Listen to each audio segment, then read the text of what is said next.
Maiyegun làwa mọ̀ làmọ̀ tó dòdòdò.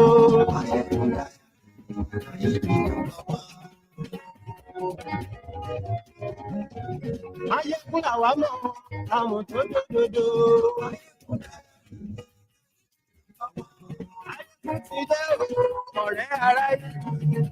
Good morning to you. Good afternoon to you.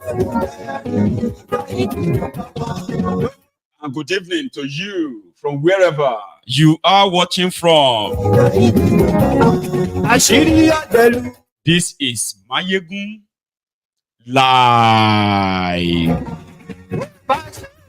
Thank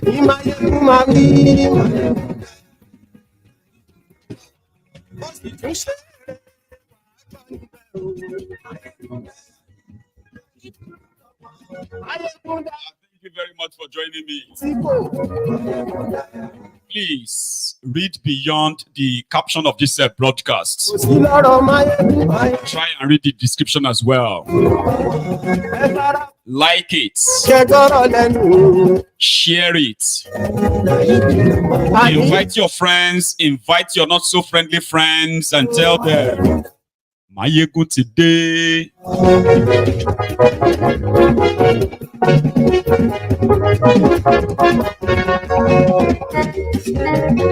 Ani esuraki.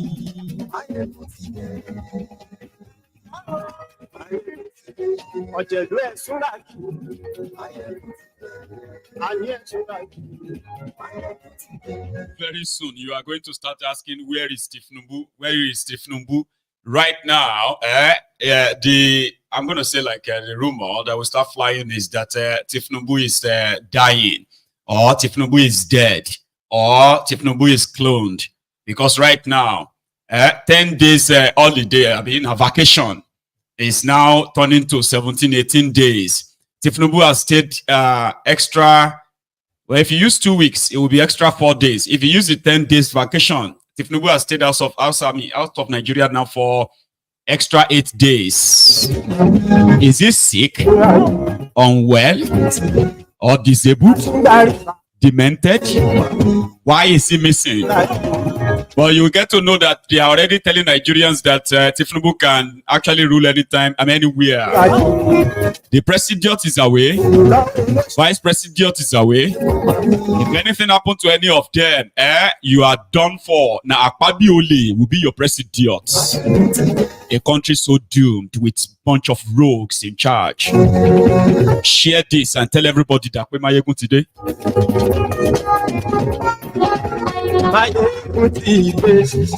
Thank you, Mutide. So before they begin to play the emotional card like, hey, are you wishing him bad? Are you wishing him this, and that? See, this is not a game of wishing anybody anything anymore. You were saddled, you were unfortunate, right? For 8 solid years of Bokwari, a sick, demented Bokwari was in charge, a lifeless mannequin was in charge of Nigeria, and 8 years after, Nigeria is half dead. Now you now found yourself at the mercy of a drug dealer, a drug addict, jaga banditi, jaga addicti, aṣíwájú àwọn addicti, aṣíwájú àwọn agbèrò, aṣíwájú àwọn olè, aṣíwájú àwọn atọ̀lé. Again, a lot of you have no idea how much of your lives they are stealing from you, mortgaging right right now. So when they are done, if you are still alive, chai, I can only imagine. So this is not a game of wish this or that. As a lot of you are dying already of preventable diseases, preventable sicknesses, that you are kind of jumping from pillar to post, looking for the agbo malaria, right? Tinubu is accessing the best medical health care that money can buy in the world. Very soon, they will begin to tell you to pray for him. Maybe they've told you that he went abroad to go and, to go and reflect on his policies.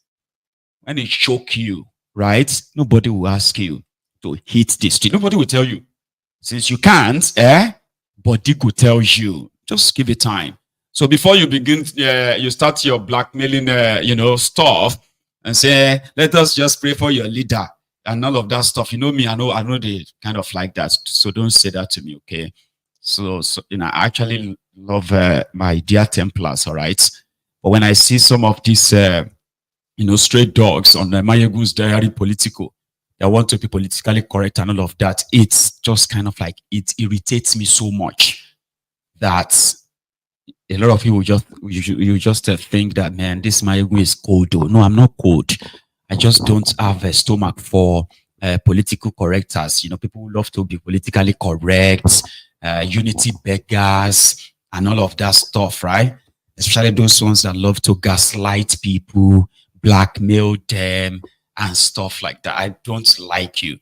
And most importantly, verily, the Buharidins, the Buhari Dideris, the Buhari Denotus, the Buhari Dijatus, the Buhari Shukus, the Ungoziaris, the Unekaris, the obedient fools, the sophisticated morons, the humble slaves, and even their cousins and aunties abroad. No, sorry, uncles and aunties abroad, the Abroadian Ronukus, the ones we call the Mumadus, Bele lecturers, Mumu lecturers, Bat idiots, bastard, Oshogbo Alimajiri, Lagos Sabobaku, the crumb eaters, the crumb chasers, the ass lickers, the all risers. All of una don't like me and I don't like you. So I do not really kind of fancy them coming around to start kind of, throwing stupid questions like, let us just pray for our leader. Be very, very careful. This place is very slippery, okay? I am not your friend and you are not my friend. Do not begin to act like, say, we are like, we are buddies. No, we are frenemies. You get that now? You are here watching to see if maybe I have news for you about Kalu. The rest, you are going to make it up in your head in case you think I don't know. Let's not pretend. I don't like me and I don't like you. I know my friends and my friends know me. You understand? I know the Templars and they know their GO. The GO of the Temple of Truth. Maiyegun General. So when I warned you before now, here you get. A lot of them said, I would cry. Whether you like it or not, you, Maiyegun, Tinubu will be president. He will do 8 years. I say, amen. They were like, why did you say amen? I say, amen. Because go to my pioneer. Now waiting go kill you be that. So, amen. I am not interested in how or whatever if Tinubu becomes your president or not. I don't care. But I will tell you what's going to be your lot. So when they begin to show you that shege, you understand? Don't come around and begin to kind of say, are you happy that people are suffering? If you cannot help people, don't mock them. Oguma pa ma foju e bati eje ba gbogbo nkan tó ń dùn tó ń múnú ẹdùn láyé yìí oguma ba gbogbo ẹ̀jẹ̀ mọ́ ẹ lọ́wọ́ ni. Àmì ni kò ṣe. So you don't turn around and begin to try to say, you cannot blame people for their choice. Oh, ni kure. Ati what the choice here?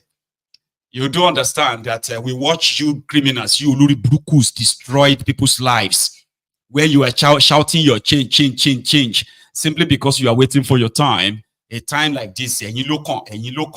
You called people like us Omuali because we're telling you that these people are destiny killers, right?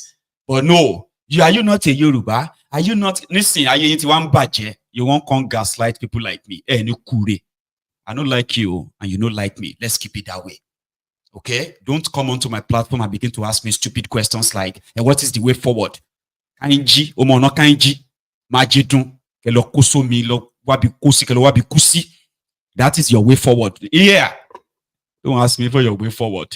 Don't disguise and begin to act like people cannot be blamed for their choices. One by one. Abolori Bukune, oh Shami. You Abobaku. Why? Why to low? Why did you reduce the volume? Olórí burúkú ni ẹ ní kúrẹ́ àti wà títí Tinubu gbogbo yín pátápátá. Are you not drinking my tears now? Can you not see my tears? Eh? I remember when this Shege was like kicking off. May Tinubu succeed. No, sorry, may Asiwaju succeed. I know they see that one again. I stand with Asiwaju. They also have something they call themselves. Say, yeah. He mandate, no, that's not. We stand on the mandate. No, that's not the one. I will remember. Don't worry. I know my the style where I take enter this evening. It can't be like say Maiyegun why now, Kilude now. Anyway, don't worry. So good evening to you once again. Good afternoon to you, or maybe good morning to you, from wherever you are watching Maiyegun. It is Maiyegun live. The matter don't enter red, as they say. It don't red you. It don't red you. More and more people are falling into poverty. Nobody can see Tinubu. Abi, some of them are even saying Tinubu should change his ministers. He should reshuffle cabinet. He will draw so the mandate more. Now one ex-convict. That is Uzor Kalu. He is a senator, a madman to the bone. One of those people that you can call the regular ass leakers. A criminal to the core. He was on Channel's television last night with a show, and it kind of attracted a lot of attention when he told people that you will see this hardship that you are facing in Nigeria, right? It's not limited to Nigeria. It's all over the world. Felt like entering that TV, like I drag you with Ibota. Even the Ronokus are everywhere saying, this is unbelievable. This is not the Asiwaju that we know. Which Asiwaju do you know? You know the blue Yoruba, una be the bastards of Yoruba land. Finally, the talk say if a house is peaceful, now because say the bastards in the house are not really grown yet. But look at the bastards from Yoruba land. See what they don't bring upon Nigeria now. Now, they are now saying Nigeria don't spoil. You don't expect Tinubu to change it in 1 year. That is what Uzor Kalu also said. Somebody maybe say, some people are already saying, my man, if revolution starts, make nobody drag this one with me. So the Uzor Kalu guy, an ex-convict. I don't know if you remember him very well. See, this is a guy that stole, listen to this, he stole 11 billion naira from Abia State as a governor. So then he was a PDP governor. Then when APC came in, he always bragged that he's a billionaire. He had this business here, he had that business there. He's employing this or that. Yeah. But his history go happened to be one of the Babangida's bad men. You know, Babangida looted Nigeria so much that you can't trace a penny to his name. But if Babangida needs 100 billion naira tomorrow morning, his boys, they will bring the money to him, cash. Same thing with Abacha. You cannot trace a penny to Abacha's name. But if Abacha family needs 50 billion, 100 billion naira, Abacha is dead though, for more than 30 years. I mean, 1998. That's like 26 years now, 27 years. Abacha is dead, right? Even in death, Abacha's loot that they have returned to Nigeria in the last 25 years is more than $8 billion. That's the money they looted outside. And that's just the one they found. I'm talking about a man that was selling Nigeria crude oil. And it wasn't really remitting anything. Yeah, for 5 straight years. It was just like, people were just like helping to sell Nigeria crude oil. For me, now, if I am one of the Abacha boys, they go allocate crude oil to me, I will just go and sell it anywhere. Like, because Nigeria was under different sanctions. Nigeria couldn't trade with the rest of the world because of Abacha. So that then made some guys, similarly, when the Gulf War, when Nigeria had that Gulf oil windfall, some of these Babangida boys, 1990, 1991, before he finally kind of, bailed out, Uzor Kalu was one of them. There are many, including Davido's father. Yeah, Mr. Adeleke, that gentle. Somebody said he's a very gentle man and very quiet. I know. Baba, if now your papa was one of the Babangida boys, your family today would be one of the richest. See, the richest woman in Nigeria, the woman they said is the richest woman, Alakija. She no go school, she be hairdresser, stylist for Miriam Babangida. Guess what? For just being Miriam Babangida's hair stylist, they gave her about 3 oil blocks. She didn't know anything about oil or crude oil. No. It was just a gift. But she was smart enough to hold on to it. To the point that Nigeria don't feel collect them from her. Right? So she made so much money by bringing in people who are like extracting the crude oil. They just give her her own share.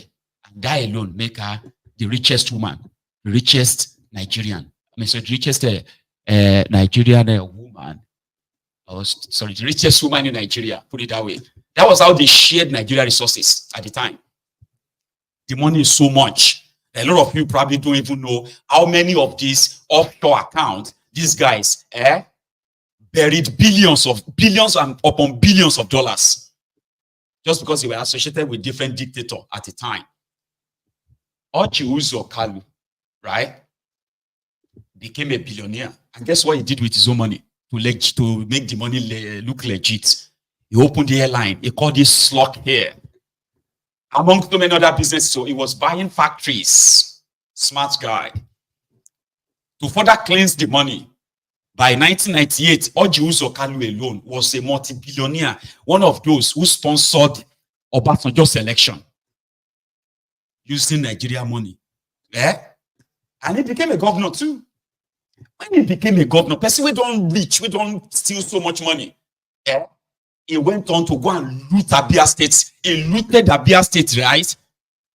The Abia be like a war-torn area for 8 years. Then he put his own main man. What is that guy's name? Theodore Hodge. That one also looted Abia. It was like Abia State was just like their pocket money, like a purse. So that was how the case against Uzor Kalu started. He stole over, that's how much they kind of found that. He stole over over 10 billion, in fact, over 10 billion naira. When you say 10 billion, we are talking about when a dollar was just 145 naira official exchange rate. Persons looted, stole, go and convert that, divide 10 billion by 140 naira. You realize that he looted over $1 billion from Abia State. Immediately, everybody started shouting, change. Alaye quickly joined the change bandwagon so that Bokwari may just, they started praising Bokwari. When they took the Muslim, he nearly turned to a Muslim. He was wearing lawani like that. They even made him a chief in one of the northern states. And now, Seriki something. So as to avoid going to jail. I don't know what happened. One judge just said, no, Omar Shewon said, all 7. Boom. They sent him to 5 years in prison. He was in prison for about 6 months or 7 months. That was the time of a Tanko technicality. That is already concluded. Go and do prison quick, will come back in 5 years' time. Oh, Papa, they kept his seat as a senator. After serving as governor, he now rigged himself to become a senator, representing Abia in Abuja. So when they convicted him as a prisoner for Kirikiri, from the blues, I don't know how they did it. They said there's a technicality. You know, it's like instead of the prosecuting lawyer who got the conviction to send him to jail, they now found out that the prosecuting lawyer did not say Enaoni Ranka Dede, and that's technicality. So he said, "Did you say Enaoni and Ranka Dede?" He said, "No, I didn't. I don't think it's important." Technically, that's a technicality. It was during the time of a Tanko technicality. They just took it to the Supreme Court. They said, my lord, this prosecutor, they are on the technical ground. He did not say Naoni. He did not say Ranka Dede Abin Kokon. They said, why did you not say Naoni and Ranka Dede? He said, but it's not part of the... I know you have to say it. Boom. They said, based on technicality, this ex-convict should be released from prison. Huh? Really? Yeah, release. He returned back to the Senate and he continued to lead the house of Bokuwari. Bokuwari APC. He joined APC. Look at him in one of the court appearances and when they returned him back. Watch. On a more serious note, you know, I'm the Maiyegun Kasina. And this is my attire when I was titled, when I was turban. And occasionally, I've been coming here with Yoruba cap and Igbo cap. Didn't ask me, why is this one different? What does it mean? It means I'm the Maiyegun Kasina. This is my title in Kasina. I just decided on the Ramadan to celebrate my title as Maiyegun Kasina. And I'm very proud that I'm Maiyegun Kasina. Thank you, sir. Thank you very much. This great castle. I don't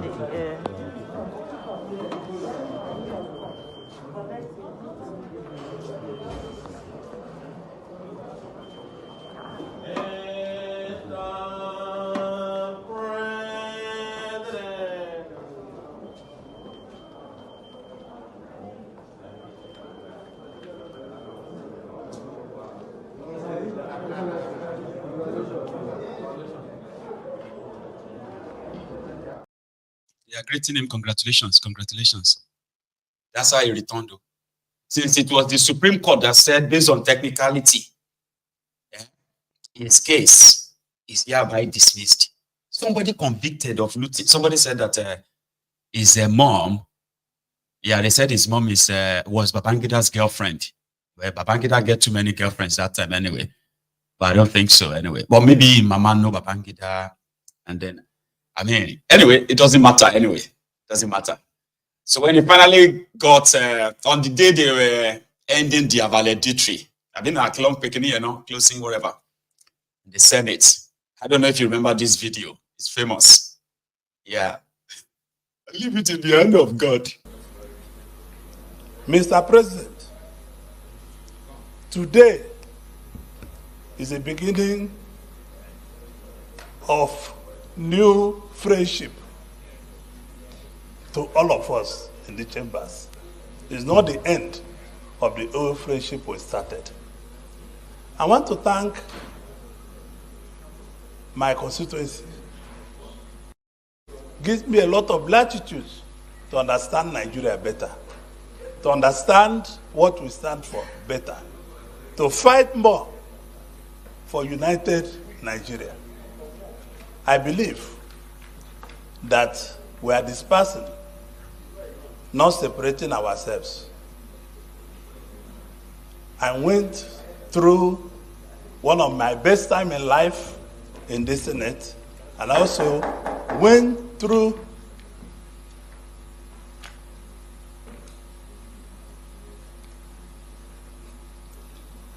one of my difficult periods.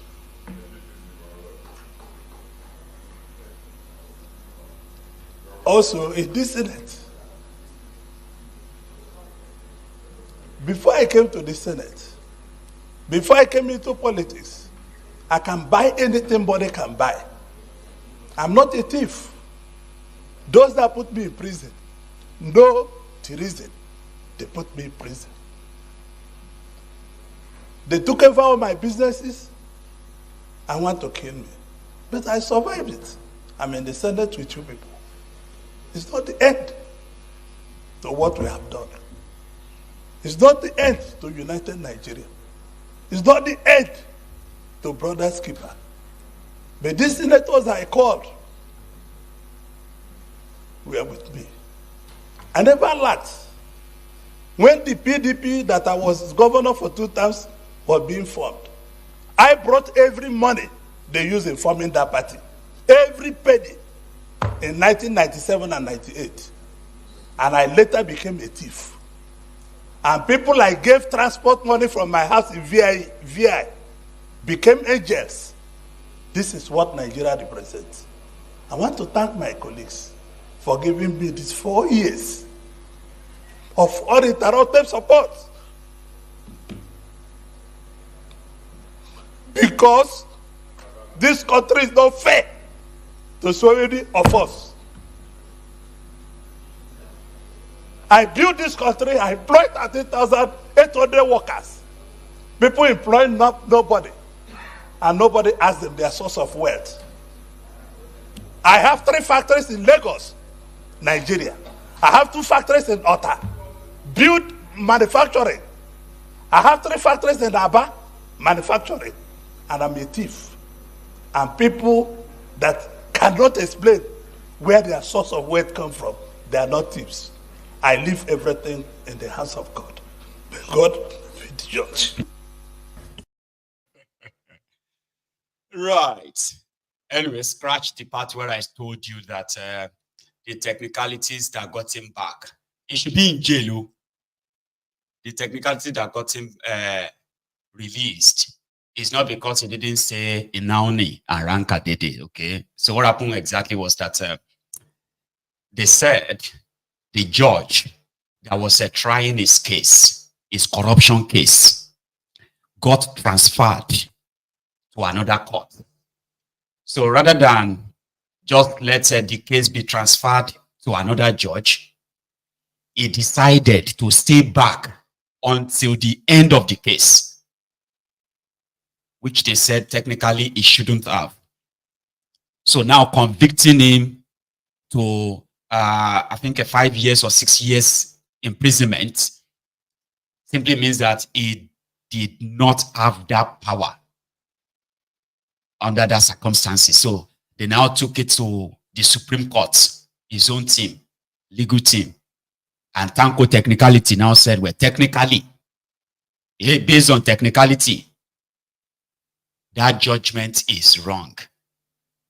And the whole trial was thrown out. That's what got him returned, and he was making that face there.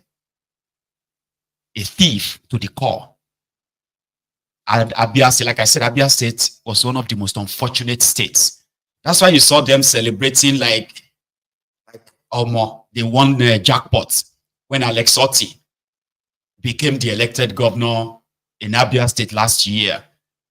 A lot of you didn't know their story. Abia people don't see. Their eyes don't see. In the hands of Uzor Kalu, in Mama, is a chief of staff, which is a Theodore Oji. What was the position of Oji? Theodore Oji. Also, just like Oji Uzor Kalu, looted the state. Not a single real road is constructed. If you see any constructed road anywhere in Abia State, it was probably like just for the show for that a few weeks. After that, then when he finished, they now brought another one. Hi, the one with the share kerosene. Remember him? What's his name again? Ikweazu. Abia has been unfortunate in the last 24 years. Before they now have someone who is actually doing a project, but that one too, instead on the get baggage now. We'll come back to that. So Tinubu is showing all of Unashege how he built Lagos. And according to Uzor Kalu, after licking the ass of Bukwari, he is now chopping the shit in the bomb crack of Tinubu as we speak. Yeah. Out. Nobody wants Governor Akpabio out. Really? But I mean, there's speculation that he wants to be impeached. And that on the floor today, there were moves to say, a vote of confidence on him. The Senate is a one Senate show. Any day the Senate finds a reason to remove Gospel Akpabio, they will come as one Senate and do it. But there's no reason for today at the floor of the Senate.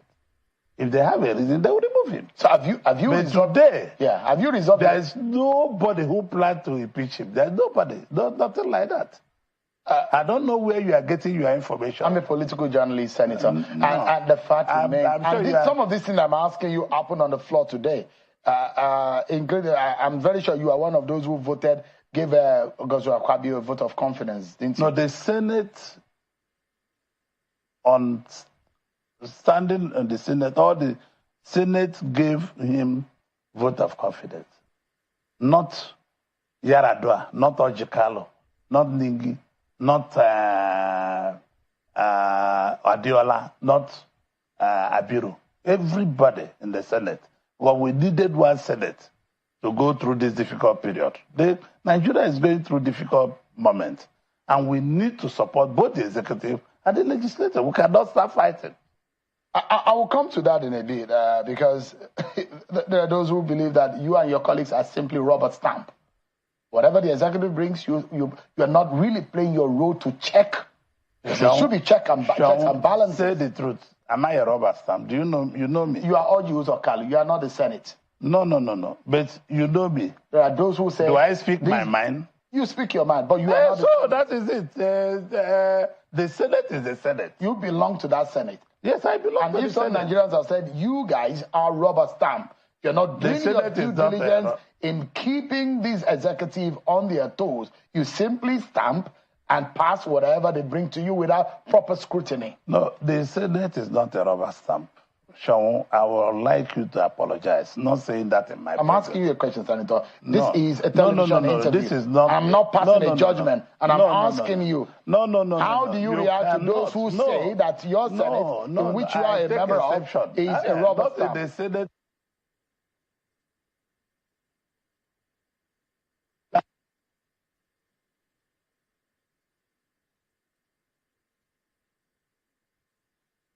Are worried about the state of the economy, about the state of security in the country, the direction our country is going. 109 of you representing the Nigerian people. The question is, what have you and your colleagues done differently to put the executive on their toes and put their feet to fire? No, our job, Sean, you see, Nigerian people always misunderstood our job.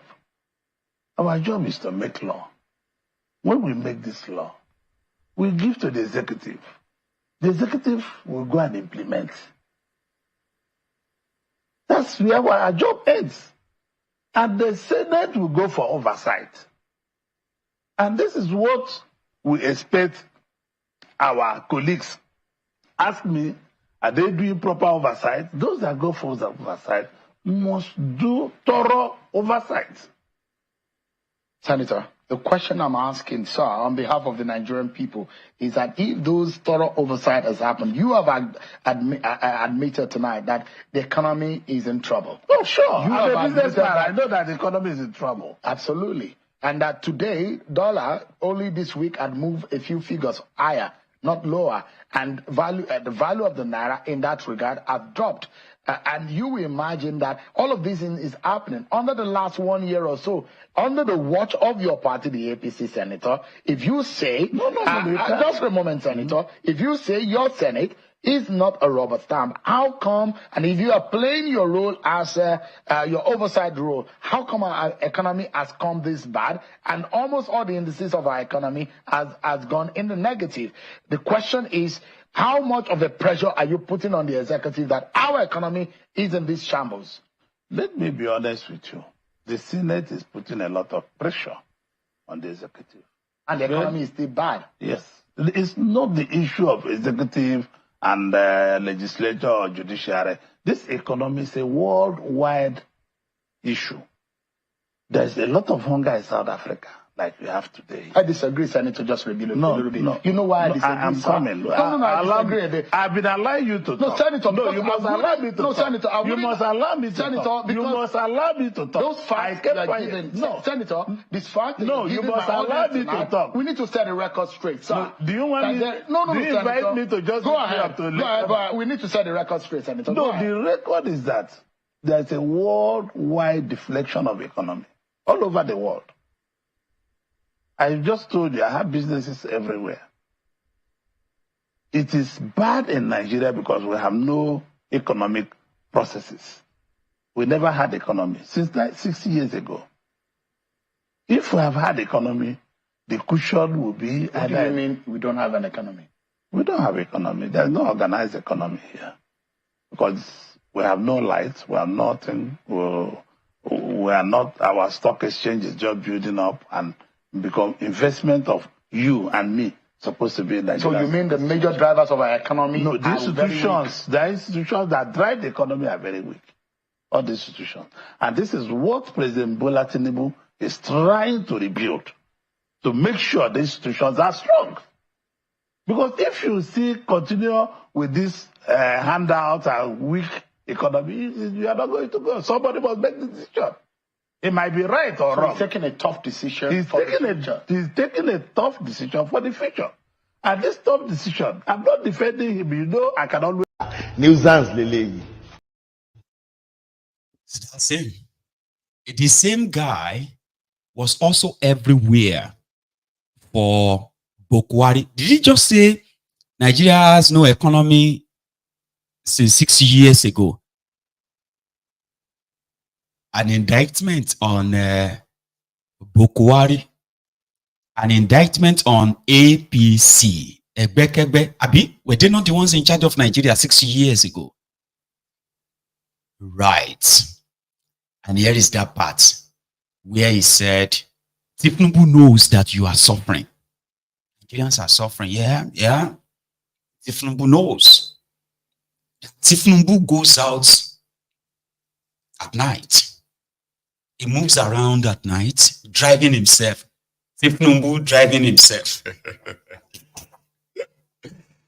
Lord God is so patient, man.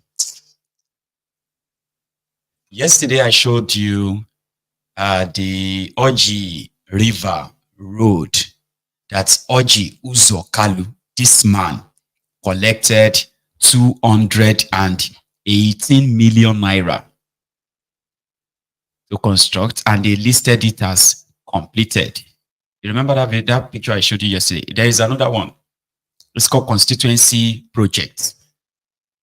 He collected 198 million naira for this road, and it is listed as completed Constituency Project. Oji Uzor Kalu. Okay? The road is construction of 350-meter road with drainage at Aroepa, Umuneochi, local government, Abia State. Supposed billionaire, person will be say billionaire. You're already a billionaire, you claim. But construct road, when you say no be with your money, it's not your money. They still looted the money. He was governor for 8 years. A senator for like almost how many years now? A senator for almost 16 years.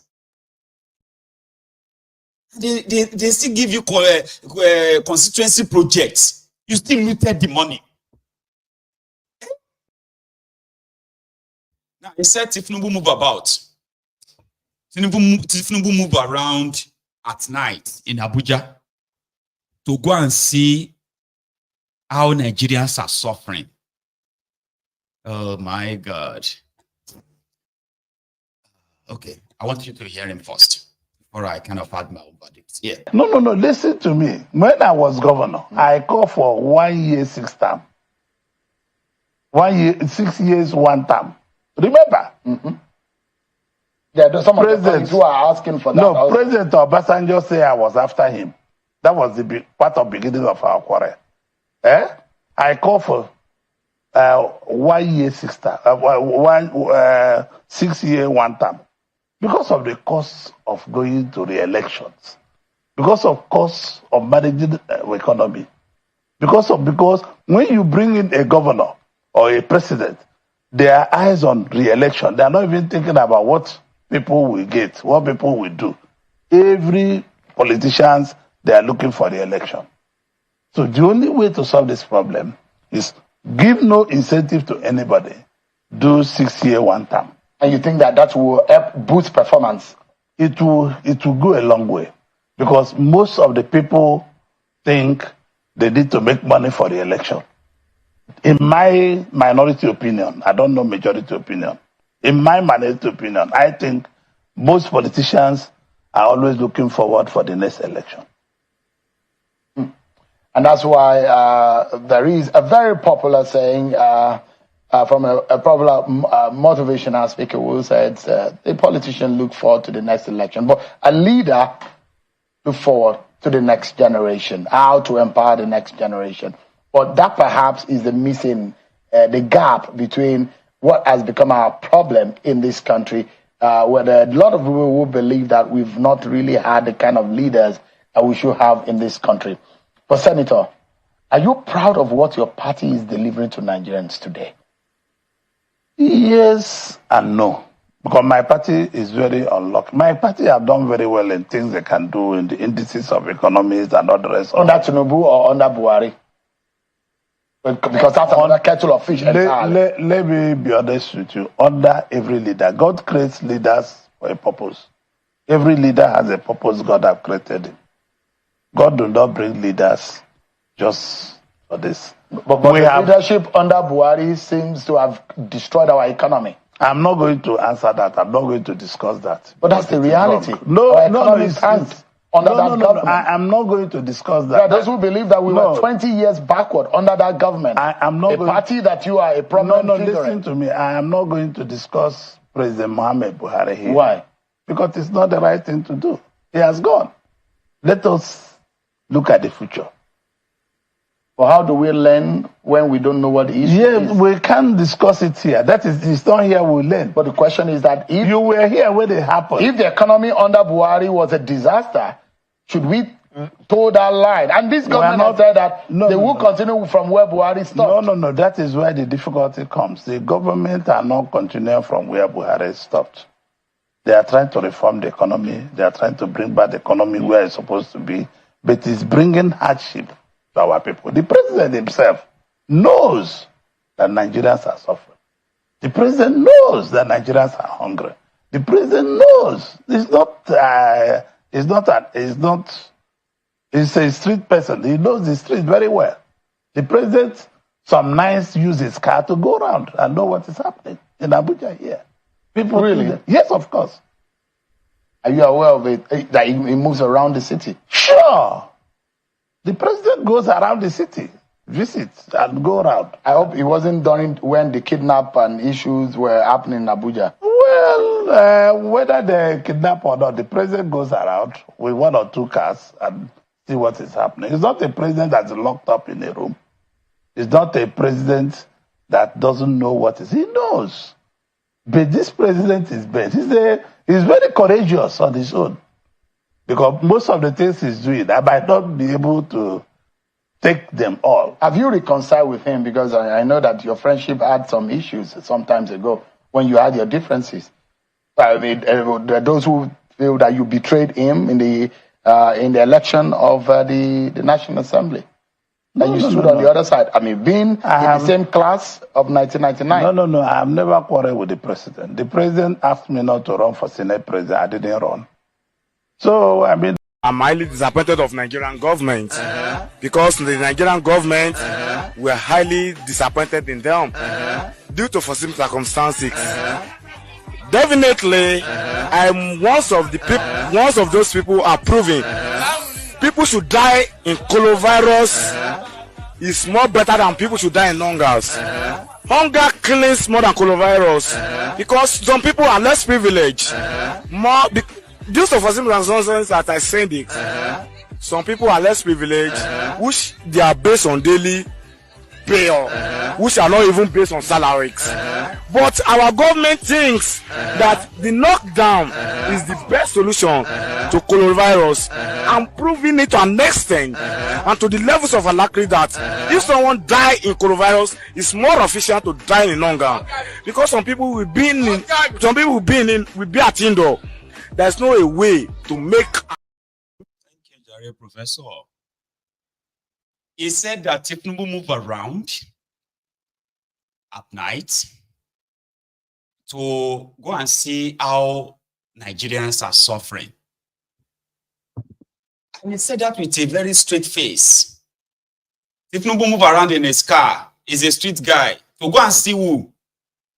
The Nigerians that are awake at night, or who? To go and see the armed robbers or pickpockets, or who is he driving around at night to go and see. But that's what they do. That is how they like. You see, when people say they should respect elders, see, that kind of a man is a man that a young person should respect. Is that not an insult or disrespect to our common intelligence, right? For somebody to kind of, I mean, who did they think we are, by the way? Dumbos. Like, I mean, I will get mad, like I am actually really angry. Yeah, I'm raging. That's the point where I felt like, oh my, it'd be like saying, no, we just enter that studio. I say, yeah, give us all juice or Kalu. Channels, give us all juice or Kalu. Tell her to come outside now. That kind of anger. And that's how they talk to people in that place. They treat them like they're stupid, you know, they're like dumb.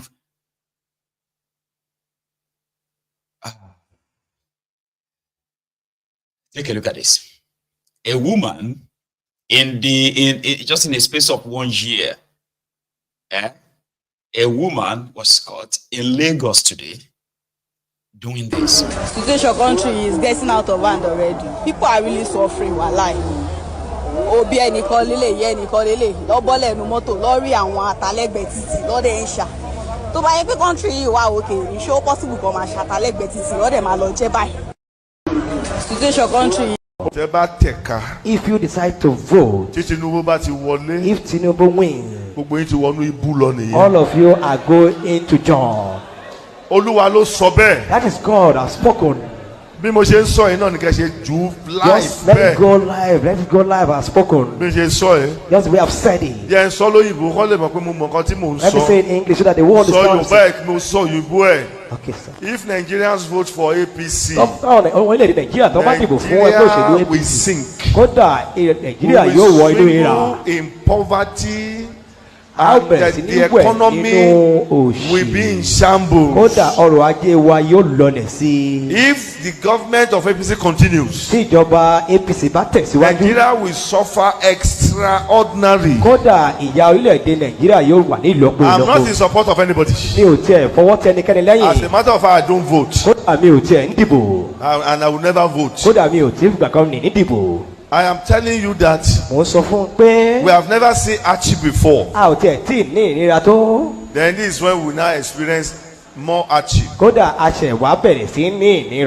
will be sick, the economy will be sick. That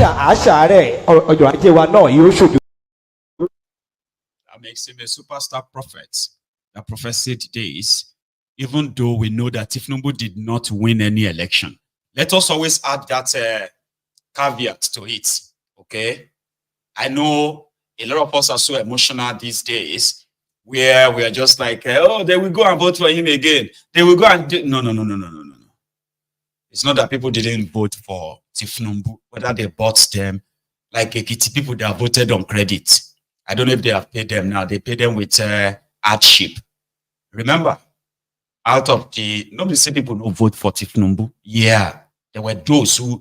But Tinubu and those who they either bought, those that wanted to vote for him because he's a Yoruba, those who voted because it's a Muslim ticket, Mumu ticket, and all of that, they could not muster 2 million votes across Nigeria. Yes, that's the truth. But Mr. Yakubu and the Nigeria judiciary, they foisted Tinubu on you. Sure, you get now. They could not muster enough number to make Tinubu the president of anywhere. Even Kwakwanso got more votes than Tinubu. It's just unfortunate that people have become so docile, weak enough that they have no power over institutions that have been compromised in that country. Tinubu did not win any election to become president of Nigeria. Let's not forget that. Despite all their intimidation and harassment and the rest, in Lagos, he could only score 147,000 votes. Yes, he couldn't even get his own Lagos. So let us not kind of mix it up that much and blame people all the time and say, but they voted for him. I agree. Some voted. Ekiti people voted on credit. I don't know. Who is from Ekiti here? Watching me from Ekiti? Are you from Ekiti? What they promised you? Because I know you are the first out of the 30 states in Nigeria where people are happy. They were happy to vote on credit. On credit means, you know, they were paying people in some places.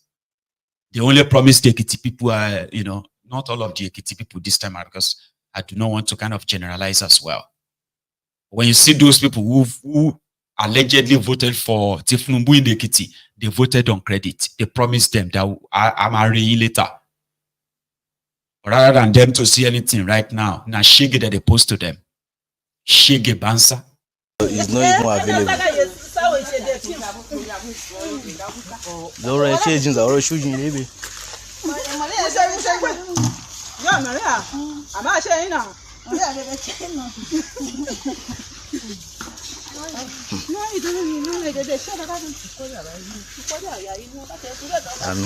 This is how they dig water here. This is the source of their water. This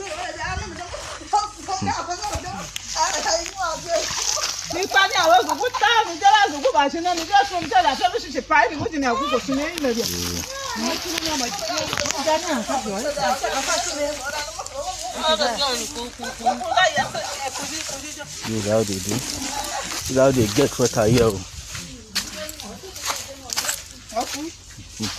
This is how they get water here.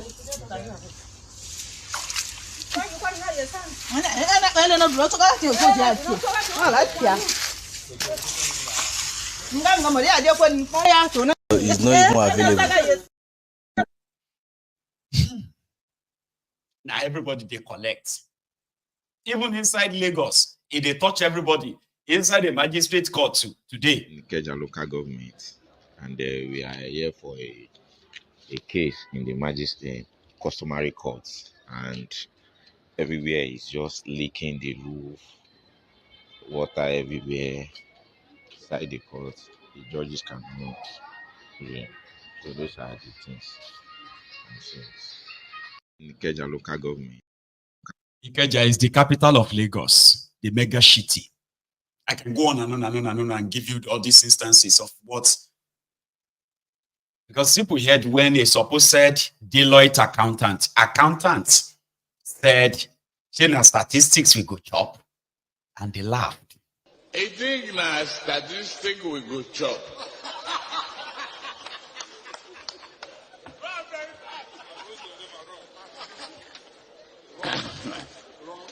A lie with arithmetic that no Indian can solve it. Yeah. They laughed. Accountants said, "China statistics we go chop." I remember when some group of guys said, if the reason why they will vote for Tinubu was because Tinubu is Buje Budano.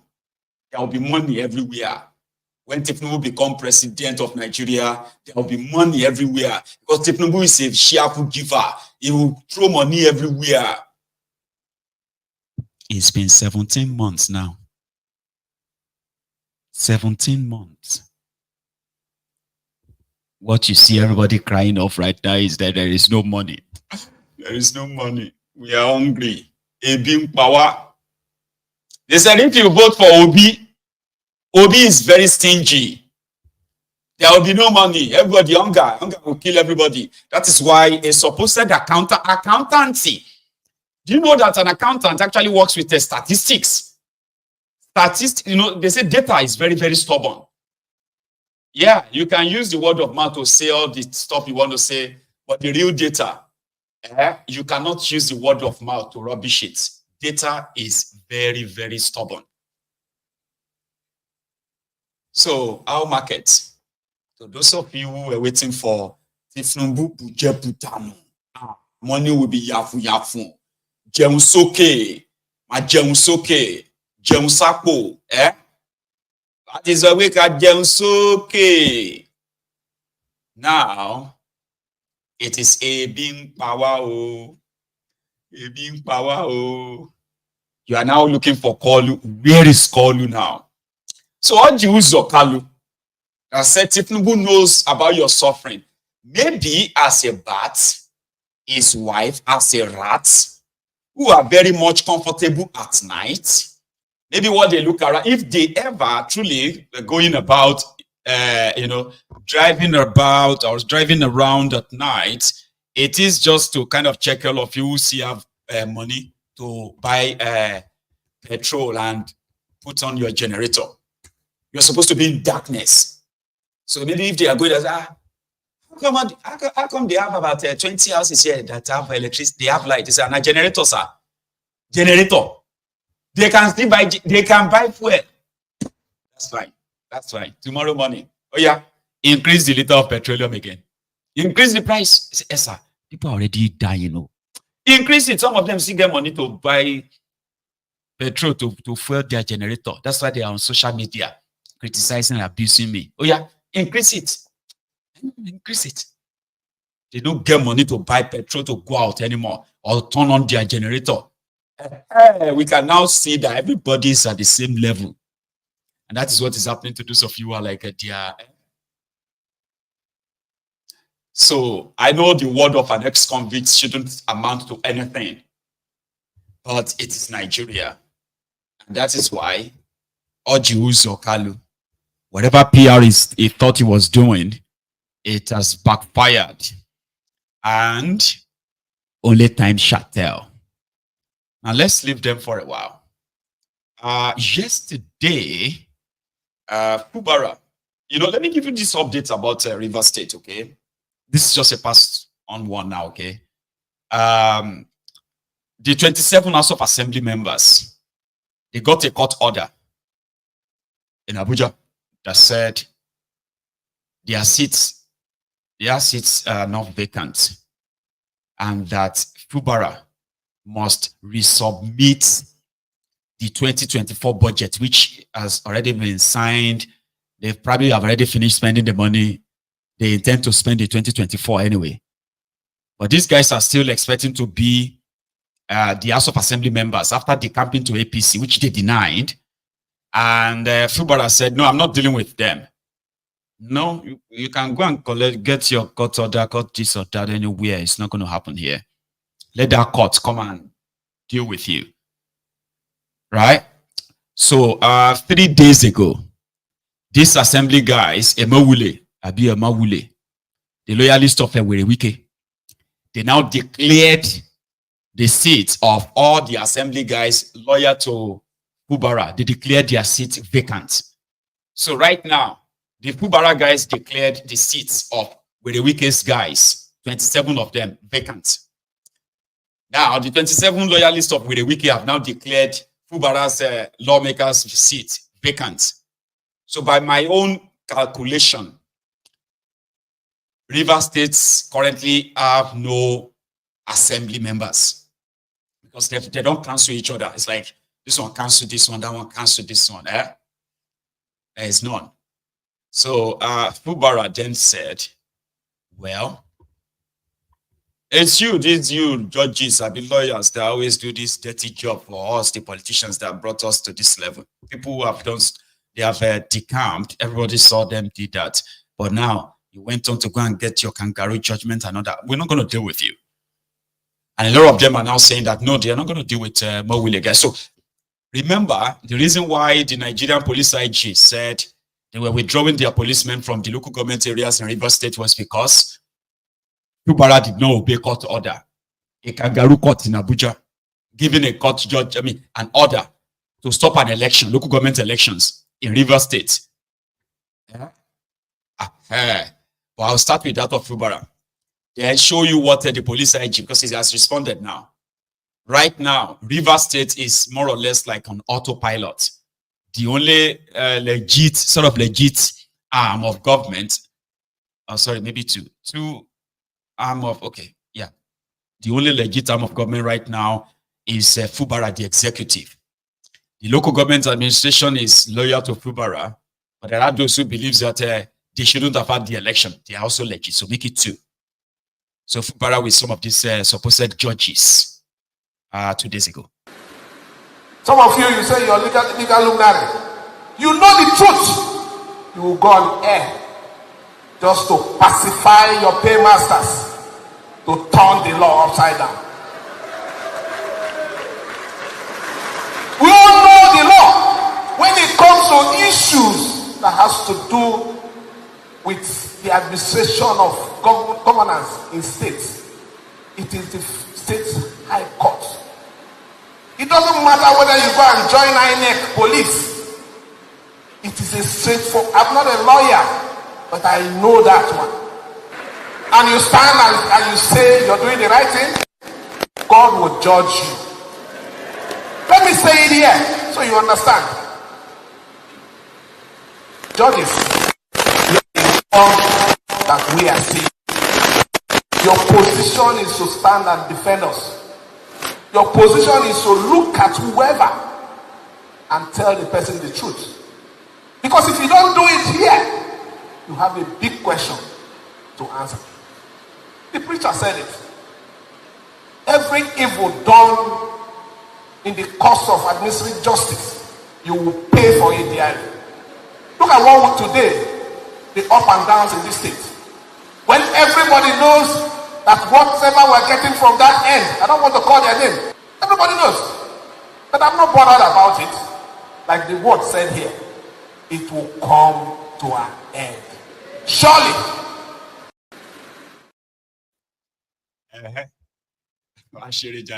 Somebody said that would person will you straight. Yeah. There's no joy. Now the cosa, now all of you are here. You know? But Betokun has something to say about their role in the last local government elections in Rivers State, where they were partisan because from Abuja, the federal government that controls the police said the federal high court that said there should not be any election. We think concern federal high court with elections in the state, local government elections. So if that should happen, like Nigeria is a lawless place, right?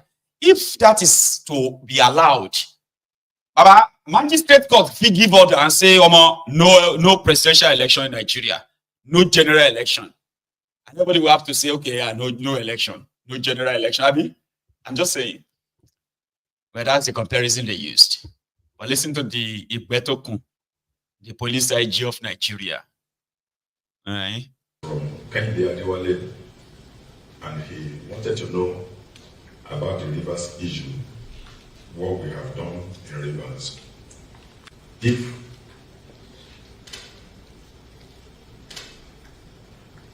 the issues in Rivers are avoidable,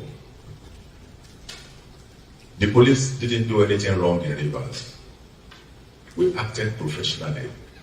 We followed the rule of law. You will recall that there have been political crises in Rivers that led to the stealing of the 23 local governments in the state. There was violence. Even in that violence, we lost a policeman. Subsequently, the 23 local governments were taken over and sealed. And we were waiting for pronouncement of the courts on the political issues in Rivers. Handle the Ondo election. We are going to handle Ondo in the same way, and we are even going to improve on our handling of Ondo election. There have been a series of insinuations in the social media about what we are doing in Falomo barracks, with Falomo barracks and other barracks in Nigeria. If you go to any barrack in Lagos, police barrack in Lagos, take a tour and see how those structures look like. The police barracks, the buildings are already collapsing.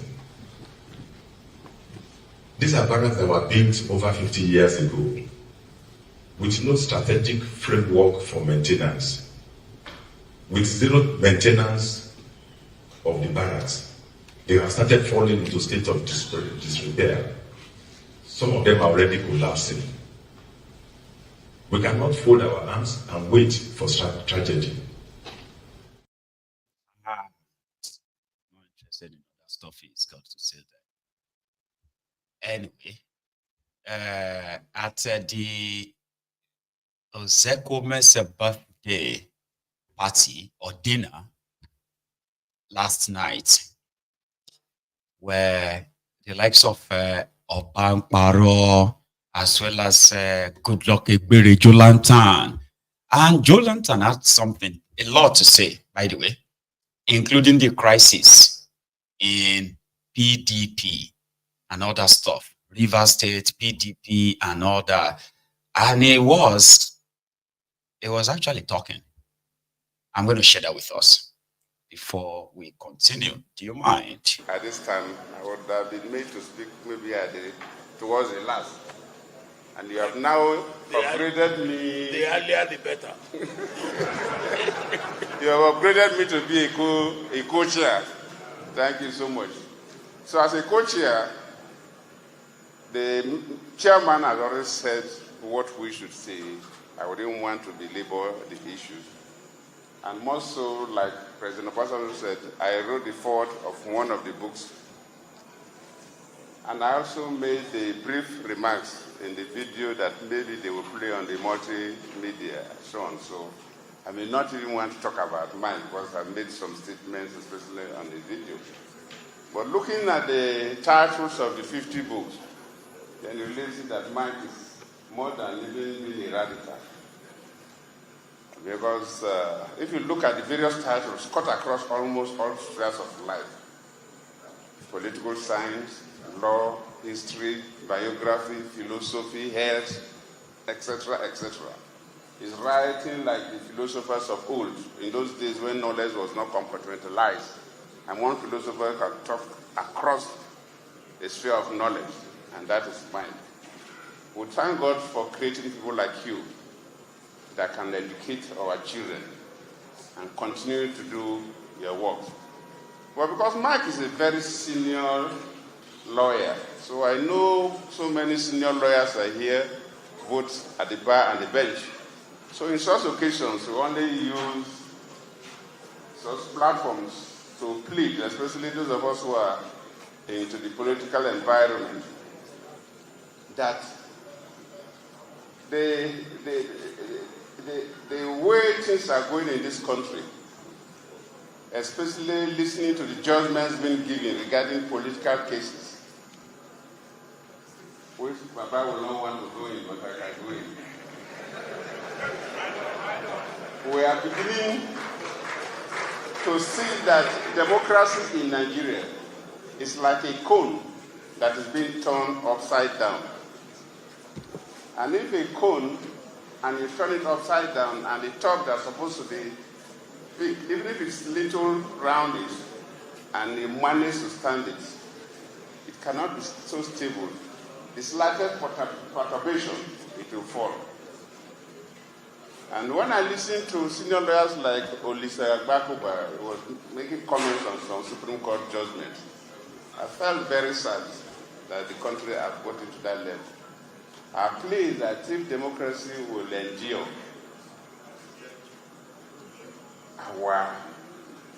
the people both at the back and the bench should not be carried away by political influence. That is the only way. And that is the only way we can stabilize the political process.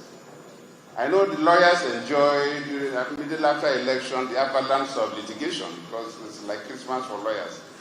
But most countries don't go that way. People don't go to court. But in Nigeria, pre-election matters, election matters. Fill all the courts.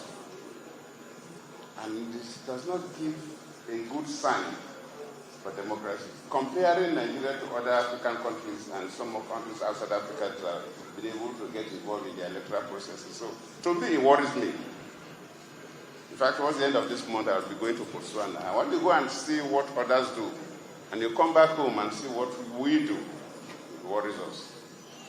There is a particular judgment that has been haunting, and I need to mention that, luckily I'm not a lawyer, I'm saying that from a layman view, most very senior lawyers are here, that really turn the cone upside down. And if the courts don't really look into this and rectify it, it will create so much instability in the political system that it could affect all of us. Even those who claim to have succeeded, their victory song will not last long because we will all be victims. Where the courts say a ward chairman can expel a national chairman of a political party. This is not in line with natural justice. The law is to control human behavior, and human behavior must follow our God created systems.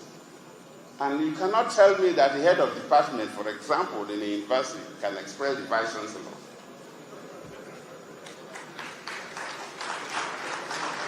So how can the Nigerian law tell me that a ward chairman can expel a national officer of a political party?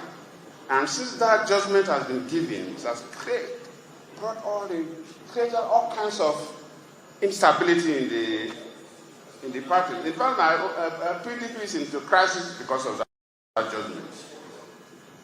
APC at the time was also into crisis because of that judgment. And I'm not looking at it from a legal perspective because I don't know anything about the law. But when I look at how nature works, I have never seen a system where a sub-unit can discipline the top. For PDP exactly, of course, Papa knows, in the constitution of PDP, if you're a national officer, even your state cannot discipline you. Not talk about a ward officers that are not even members of NEC, the National Executive Council. And we are saying that a ward chairman of a party can suspend and expel a natural chairman of a political party. I'm pleading with the Supreme Court to review that their judgment. Because that judgment has turned the cone upside down. And the political processes, the democracy is wobbling. I don't want to go more, but let me just use this as an example. Papa, thank you for bringing me. Let me join you to congratulate Mike Ozakome, the wife, and the family for this 67th birthday celebration. And let me also, as a co-chair that I've been promoted to, thank all of you for coming to celebrate this family and celebrate this man that has made significant impact in the growth of Nigeria, especially his struggles for good governance and the political leadership. I thank you all. Thank you. Nuisance Lele. Nuisance Lele. If it is not for that coward, number one, there will never be anything called Bokwari, talk less of anything called Tifnumbu. But he was a man that had all of the goodwill, squandered it, then cowardly negotiated for himself, his wife, not even his family, so to say, to be left out of anything that APC was planning for the rest of Nigeria. Today, he said something then that his ambition, no Nigerians life is worth his ambition. Meaning, he wouldn't want to challenge the APC. At the time, despite all of the information at his disposal, Goodluck Ebere Jonathan was very much aware of the plots, the evil plots of APC towards Nigeria. As the president of Nigeria, Jonathan knew the terrorism relation of APC, the terrorism they were bringing upon Nigeria. He knew. But he said his ambition, okay, or his ambition is not worth the life of anyone. Today, more than 70,000 Nigerians have been killed by these terrorists. More than 10 million Nigerians have been displaced. And guess what? Over 150 million Nigerians have been dipped into an everlasting generational poverty. But he's enjoying his retirement, you will say. He's flying about all over Africa, conducting as an election observer. Okay? And he's enjoying his peace, you will say. He's one of those who first embraced Tinubu, the man that rigged an election that today Nigeria is bleeding. He's one of them. He's parading himself as elder statesman. As long as they don't go touch his own loot and that of his wife, Nigeria can burn. And the like of him can walk about and be saying, "Oh, Jonathan, oh, we miss you." Anyway, there is this saying in the league of all these criminal lawyers as well. Oh. Remember another one called Olisa Bakoba. Another one, another sand-dust, sandpaper. He is currently championing a campaign. In fact, I don't know if he's involved in the legal case before the Supreme Court of Nigeria. They are challenging the legality of a EFCC. They say EFCC is illegal, according to Agbakoba. Is whether the National Assembly can, merely because it's the National. Remember, I call him Agbako, Abba. And if you listen to him, he kind of talks like that of Reno Mokri. Or is it just me? The way he talks is like he's talking like Reno Mokri.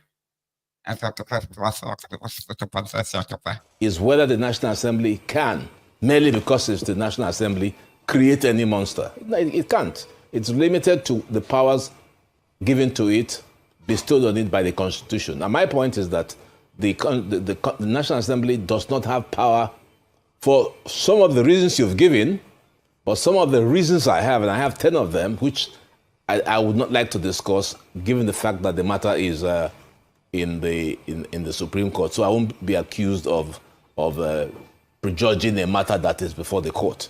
But I think my dear friend Femi Falana has provided the perfect answer. By the way, the reason I went to the National Assembly is to say to them, you created this institution. So maybe it's time you also reviewed whether what you created is valid. And let me also do a bit of history on the National Assembly's creation of the EFCC. It was at a time that President Obasanjo was struggling very hard to get the Paris and London clubs right off our debts. And the Paris and London clubs said to Nigeria, well, you don't belong to the FATF, the Financial Action Task Force. And not to belong to it would hamper your request for, a loan review. So quickly, the EFCC Act is the fastest legislation ever passed in Nigeria in 2 days. I suspect very strongly that in the course of passing this legislation so fast, a lot of mistakes were made. And one of the mistakes is that the National Assembly exceeded its authority under Section 4 of the Constitution, which imbues it with the legislative powers. It exceeded its authority by several ways. Anyone who reads the Act will actually think that EFCC is the Nigerian police force, because that's what it does. So the one point that can be made is, could we have two police forces? when the EFCC describes itself in the act as a police force. But we know that there's only one police force in Nigeria, and that is the... Then the senior advocate of nuisance, Agbaku Abba, was one of those who told you that and Abuja, you remember last year, they were those interpreting the Nigeria constitution. The one that said that you must win 2/3 of the 36 states. And Abuja, Tinubu didn't win Abuja. But they are like, no, it's inconsequential. Abuja is, are you saying that Abuja is more important than other states? Are you saying, yeah, they are the ones. When what that simply means was that if you can't have that place, then the election is inconclusive. So what you would do is that you would have to go for a rerun. A rerun election means this time around, it's now going to be counted as the highest number of votes. They were the lawyers, Femi Falana too. They were the ones interpreting and Abuja. They were those who kind of gave them the leverage to say, Tinubu didn't have to win Abuja. Now they've set the precedents now. Because they said that those who crafted your criminal law in Nigeria, they never for once believed that an Igbo man will come and win an election and then, okay, he will come win Abuja. How you want to do an Igbo man? That is not part of a major political parties. But Peter Obi went there and kind of demystified all of that. So they had to come together, went on TV. So yeah, he's talking about the EFCC now, that the act that put the EFCC together, because that's what they do. They go and look for the lacuna in anything. Because right now, about 14 states, they are at the Supreme Court of Nigeria challenging the establishment of EFCC. Because according to them, they said, there is a part of that EFCC Act that says every state must sign to approve, as you know, like they must sign that they are part of the act that established EFCC. And these are the states where their governors supposedly should actually have been arrested, if not for immunity. Or their past governors are currently standing trial for corruption. So they are now at the Supreme Court and say, okay, if all of us that didn't sign and be part of that, can EFCC come and investigate us? Can EFCC arrest anybody in our state? Meanwhile, the point here is that EFCC is to go after every money that the federal government gives anyone. If the federal government shares money to the states and local governments, they have the right to go after that money and check how that money is spent. But they are fighting it and saying, since they didn't sign and be part of the bodies or the parties that signed the EFCC Act, EFCC cannot investigate them. Guess the state that is leading the charge. Kogi State, Ogun State, Lagos State, Anambra, Niger, Katsina, Kaduna, Kano, Bayelsa, Rivers. About 14 states, they are challenging the EFCC Act. And I bet you, Agbaku Abba possibly is one of the lawyers arguing it out in the... That's why he has gone to the National Assembly to challenge it, to go and speak to the senators and all of them. He's on TV doing that now, explaining to people that EFCC is illegal. It shouldn't even exist. They are looking for the lacuna, okay, so that they can protect the looters, the state governors. In Abia state of Alexoti, they want to buy cars. They want to renovate government houses with billions of naira. In Bayelsa, they want to use 700 million naira to buy 50 torchlights. You know those, flashlights. Hey, stop there. And walkie-talkie. 100 walkie-talkies. And 50 searchlights for 700 million.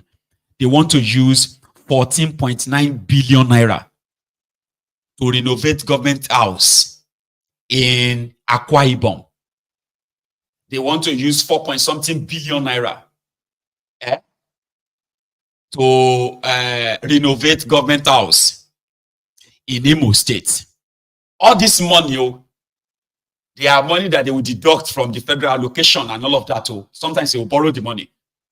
700 million naira to buy torchlight for 700 million naira. They want to buy cars. All those state governors, bunch of criminals, but they have lawyers that will help them make sure that EFCC will not come after them. That is why I was like, imagine Showore is your president. My name is Showore. I'm the presidential candidate of the African Action Congress. And I'm going to be the president of Nigeria come after February 2023. So you all better be careful. I want to say here, and it's very important to me, that I observed one of the most peaceful elections in Nigeria in 1993. And we allowed that election to stand. We will not be signing a peace agreement today. Because that you are signing a peace agreement in Nigeria shows that elections have become war in Nigeria. This is the only country in the world where you sign a peace agreement during an election season as if we are at war. But that is what our elders did to Nigeria. And I think next time we should sign a peace agreement with the elders who are instigating violence in this country, or have them sign peace agreements between themselves. Because peace is not breached by poor people. Poor people suffer the consequences of violence. When you look at elections, the people that suffer the most are those poor women and men. And when there's a breakdown law and order in Nigeria, every rich man, politically connected, gets enough police protection, and they're able to get on the jet and leave Nigeria at the slightest provocation. This is where we are.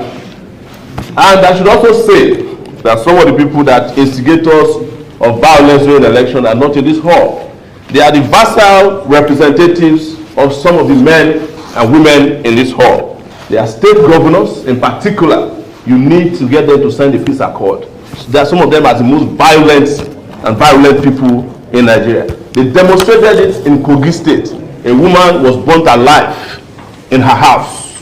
Until today, the killers of those women, or that woman, have not been fished out in Nigeria. In Kalu, there is someone campaigning that if they don't win the election, they will kill everybody in Kalu.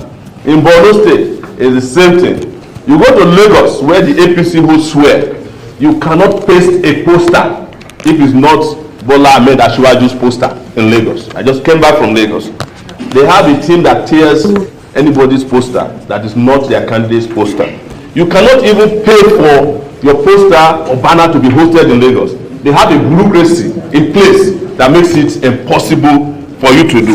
How can there be peace in a country where there's no justice? We keep lying to ourselves all the time.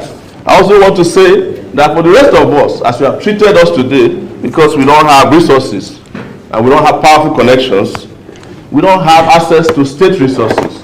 Most of the other candidates use and abuse state resources. They have governors who just dip their hands into their state treasury and use them to fund their candidate activities, and nobody is challenging them. Once in a while, when they want to tickle our fancy, the EFCC comes around to play at the playground of the political parties. Two political parties are particularly very notorious for this. They buy votes, both at their primaries and in the final election. And how do you compete with these people? If elections are supposed to be about justice and bringing about great leadership and bringing about peace and development, how could great people win elections in a country where terrible people control all the resources of your country? That's another issue for another day. The other part is the media. And I should say this because I'm a media practitioner too, that they have shut several of us out. Also, I will accuse the media of Asiwaju. They have never interviewed me in this election. That is the TVC News. They have blacklisted some of us.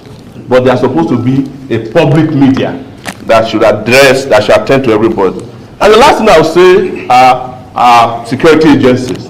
Just like someone mentioned, the security agencies have allegiance and loyalty to just a few people. That's the truth. I was almost run out of the road in Ibadan just yesterday because Atiku was in Ibadan to campaign. I was also there to campaign, but I had one car. Atiku had over 40. And I had no police. Atiku had over 500 policemen attached to him. I sent a letter to the police today to provide me police protection. I'm going to Benue tomorrow. They said I should drop the thing on Monday. How do I get police on Monday when I'm going to Benue tomorrow? I submitted to my friend who represented the IG.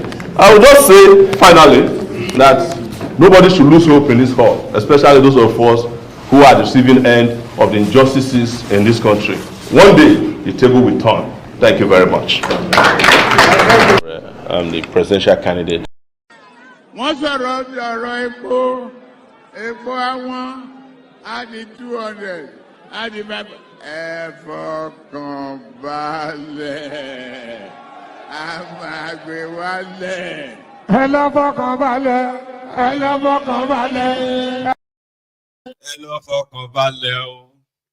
So imagine if Showore is your president. Just imagine. I was with my friend today, and we were talking about how hopeless Nigeria is. And I was like, even if anybody comes in and try to change things, how things are being done, Nigeria is a place where, yes, some people will run away. But it's so terrible that the person next to you, the person that is so next to you will be your vice, that you are doing things together. That person will wait for you. If you decide to hand over power to him, he will wait for you to say goodbye, bye-bye, see you later, and he can turn everything all around. And he mentioned Showore. I said, no, we are talking about institutions, powerful institutions that will make it impossible for individuals to change what has been changed. You get what I mean? I was like, I almost agree with him, but I was like, Baba, we are talking about Nigeria, please.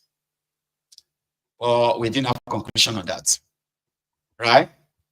It is an unreal place that some of us believe that it should be what? It should be cut to size, segmented, make everybody day in day. Where this part won't be able to use their bad behavior to influence this part, and this part will not kind of use their own bad influence to influence that part, as Nigeria is known and all that.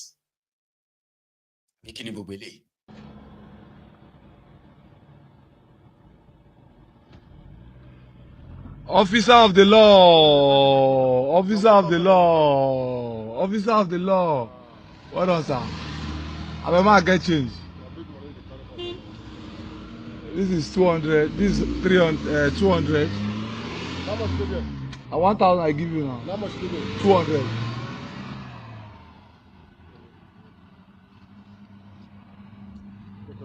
400. 500. 600. 700. 800. No. I go settle plenty now. Just I dey go. I beg. Now the one where they cause quarrel between me and una be that. No. I did serious. I beg, no vex. I did very. I beg, no vex.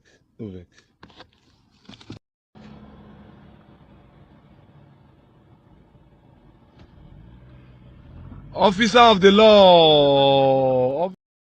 Officer. I get many people to say to I beg, give me my change. I beg, officer, I beg. Nigeria. An irredeemable. Oh, leave that one. Do you know that there is a case currently against the coastal road that Tinubu and Devalues awarded last year?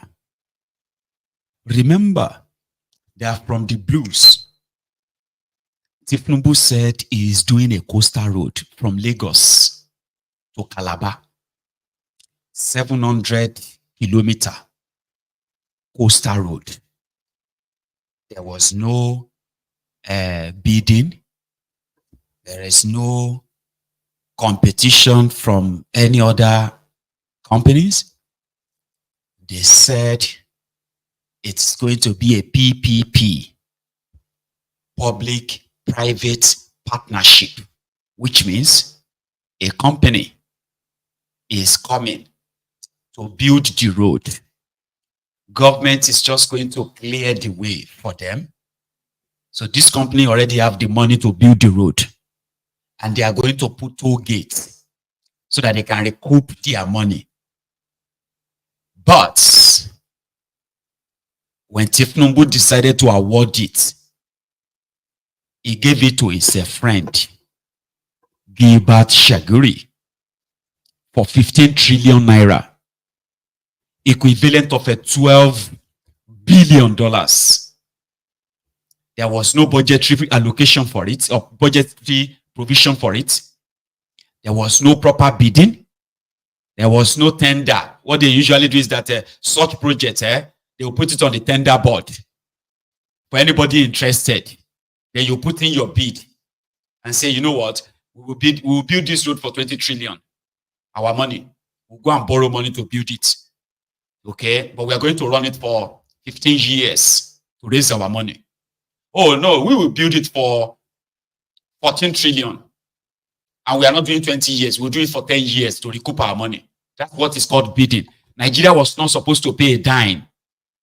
But Tinubu came in. He awarded it. No bidding, no nothing.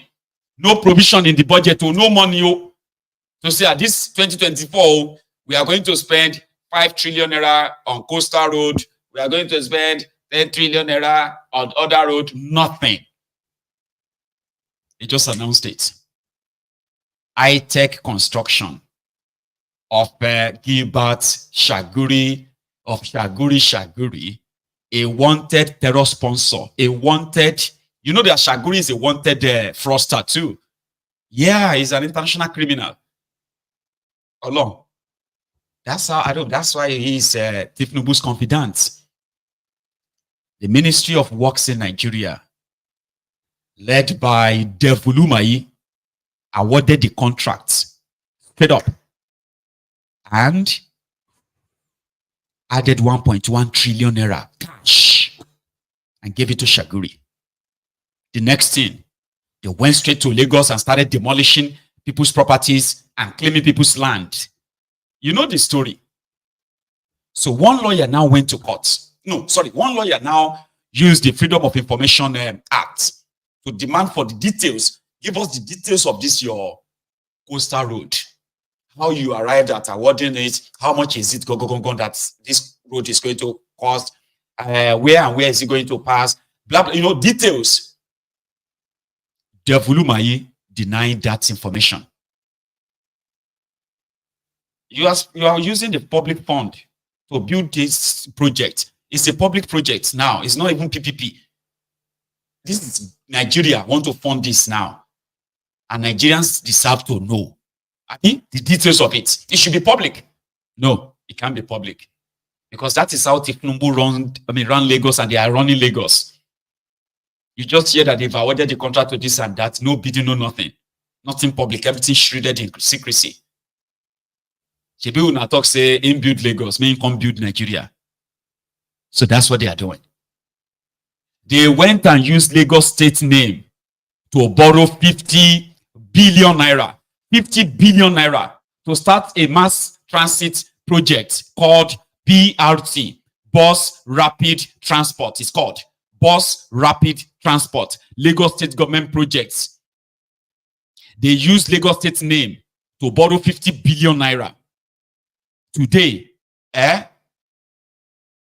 BRT is not owned by Lagos. It is owned by Primero, a private company, owned by somebody related to Tinubu. But the money they used to start BRT in Lagos was a borrowed money in the name of Lagos State government. The loan that is being paid back by the Lagos State taxpayers till tomorrow. So, coastal road that they will use Nigeria money to build. If they ever build it will be owned by Shaguri. Yeah, it will be their own. And them get them. And they can take tax. So they can take toll gates on that road. If they ever build it, they will begin to take toll fee on it. Which money goes straight to them. Somebody is asking for the details. You know what happened? The guy decided to go to court. You want to use public money to build this? We want to know what you want. I mean, we want to know the details. No. Do you know something? Devulu Mayas are now hired six senior advocate of nuisance to stop that lawyer from accessing that detail he's asking for. What are you hiding? You want to build a road. You have announced it. Give us the details of it. No, we can't give you. Why? No, we can't. Now they've hired 6 hands to stop that lawyer from getting access to that detail. I don't know if you know about that. Do you know? Okay. I just told you now. Do you know how much it costs to hire one son? Before the crash of Nigerian Naira, you need between 10 million Naira to hire a son. And for every appearance in court, a son will collect 10 million Naira. 10 million Naira. Do you know how much Tinubu spent on this his court case, since election case? Do you know how much he spent? Do you? No. Okay, I'll tell you. Don't worry. All the lawyers from the tribunal, Abi appeal court to Supreme Court, Tinubu paid over 31 billion Naira. Because for a son to appear in your case in Nigeria, it starts from 10 million. It is the cheapest. 15 million, 20 million appearance. And if they have to appear, imagine if you now have to hire 6 of them. That is what Devulu Maye is doing right now. Something that you can just publish and say, okay, take it. This is what we want to do. They say, no, we can't give you the details of this contract. We can't give you details of this project. Why? No, we can't. It's for national security. Because Natif Numbu won't use them as a conduit pipe. Nigeria will escape. I promise you that. Here is what Obi himself said at Ozekome's birthday yesterday.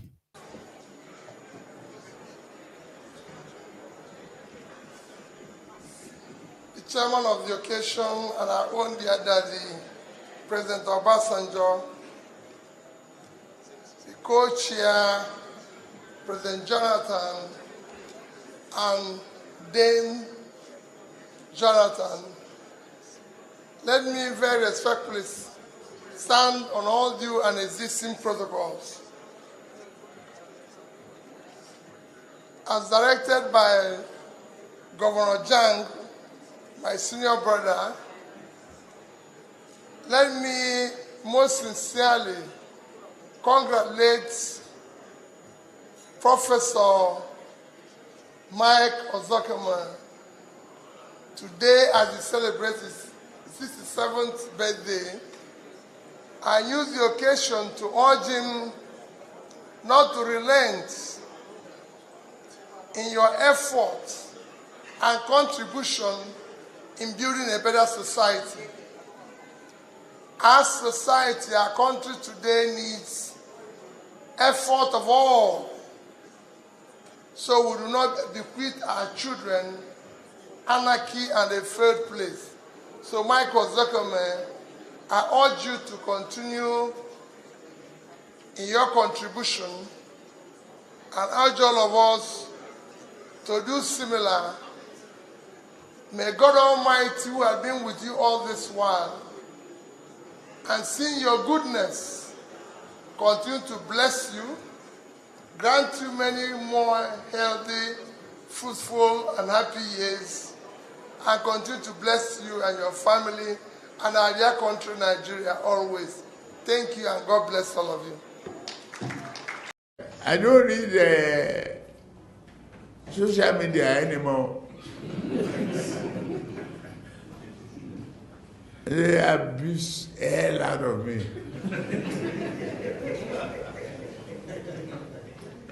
If I read it, I get high blood pressure. I get angry. I don't read it. So, if I want to hear anything, my children or any of my workers will tell me, this one say this one. If I'm tired, I say, please, forget it. If we lend ourselves to innovation, we can create wonders. Here is a successful, again, a town hall, different from Bulaba. If we reduce the purchasing power of the people, we can further slow down the economy. Let's widen the tax net. Those who are not paying now, if it is inclusive of Bola Tinubu, let the net get bigger and we take in more taxes, and that is what we must do in the... Yes, and that is what they are doing. Finally, the proposed next governor of Lagos State, who is currently called Wahab Wule, has shared with us today the latest demolitions of those they said built on drainages in Lagos, but not without the tie picking up those they call the homeless, squatters, or miscreants in that same Lagos, all in one video. Watch.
And on that note, we come to the end of the first part of this chat this evening. Thank you very much. At Godson, thanks so much for that, your super chat. Jefferson, thanks so much for the coffee as well. So everyone else who has been part of this chat or this session this evening, thank you too. So we're going to take calls. Yeah, you know, it's the ritual. So we have to take calls where other people can actually share their own personal views too, either on what we have already discussed or what I have shared, or something entirely different. If you have to leave for some reason, yeah, you can. Just remember to like the broadcast, okay? Like it, share it, and possibly subscribe onto my channel if you haven't done that already. I will be back in a minute or two, and the line is going to be opened right away. And you can be part of the next chat in the next few minutes. Thank you so much, everyone. I will be back.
African Wahala, like your work rates.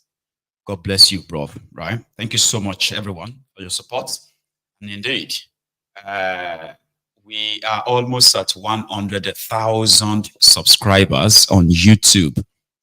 Unfortunately, I have over 500,000 subscribers or followers on Facebook, but I have been so shadow banned that see. When we have like 2,000 people watching MaiyegunsDiary Politico on Facebook, sometimes 3,000, 2,005, 2,000, this and that, like on a regular basis, right? The reason why you're liking the video or the broadcast on YouTube, the count is so low. You have over 2,000 people watching, or only 500 or 600 people have actually liked it. It's because many of you are not really subscribers.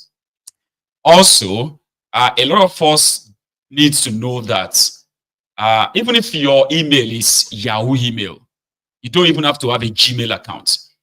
You need, I mean, how do you think you have that name? If you're able to comment on MaiyegunsDiary Politico on YouTube, that means you have a YouTube account. That is all it takes. So if you have a YouTube account, you can like the broadcast. You can actually really like it and it will stay on. But if you don't log in or sign in on that device you are using to watch Maiyegun, okay, your like won't show. Yeah, it won't show, it won't count per se. So I understand that a lot of people actually, they do like the broadcast. But if you are not signed in on that device, or on that your phone, or you are liking it on your TV, some of you just like it on your TV. You get the remote control and you move the cursor and just like it. But it won't count. So maybe you should use that, the one you are using to comment. Because your comments are showing up, right? Anyway, thank you, Sha, for the effort, okay? Thanks so much. So, yeah, we are just about 496 subscribers away from 100,000. I was offered, you know, people do that, right? I was offered to, promote the page, the channel, and within maybe 3 months, I could get the channel up to like 400,000 subscribers, 500,000. And that's not organic to me. I want people to come across my channel, fall in love with the channel and the message, right? Become a member of the temple so that we have a connection. But maybe I should go and do that, because maybe I should, maybe I shouldn't. So it will cost me money to do that, and I would have done that a while back. But I always wanted to keep everything organic. You like me today, you may not like me tomorrow, so you can take it back. That is why we have been like struggling and slow before we get to 100,000. 100,000 shouldn't be anything. MaiyegunsDiary Politico should be having like 1 million subscribers. But what's the essence? When you have 1 million subscribers and half of them, or maybe 2/3 of them, don't even have any connection to you. They're just there, just the number. Okay, but anyway, we have a first caller. Hello there. Hello, sir. The general. Yes, sir. That's the Pulapinga. So I'm in there. This Pulapinga. Africa Wala is saying that I should do it. Are you sure? I just feel like it's just going to attract probably almost unneeded people who have no real thing with us. Okay, maybe I will do it. I've been given that what it takes. Okay, would you like they call it SEOs or something? Like, just get it to 500,000, get it to 1 million days. It's going to make me a lot of money, though. Yeah, I'm going to make so much money, which means the views are going to always be like, but it really won't make. Okay, I think, right. All right. Anyway, I'll think about it. Hello there. The general. Yes, sir. Good evening, sir. How are you this evening, Papa? Yeah, I'm doing great. How are you, sir, and the family? I'm still here, man. Like doing my usual. Can't complain. Thank you so much for asking. Hope your family is fine, right? I hope so. Well, we thank God, though. How is yours? How is your family? Fine. Thank God. Grand. Yeah, I want to just contribute on concerning the criminal from my Niger State. Yeah. You are from my Niger State. Oh, Kalu. Yeah, go on. So, you can imagine. Okay, you can imagine. On Arizo, there was a breakdown about his salary, 40 million naira a month. I don't know. I even lied about that. Well, he thought he could just give it to us as if to say 14 million. Somebody is earning 14 million. Yeah, we know. In Nigeria, man. Yeah, we know. Yeah, So there was a breakdown. That 14 million, it was completely it's too small. And we know that each of them go home with about 50 million naira or 55 more. 55 senators. So, yes, so even that 14 million naira, if you divide.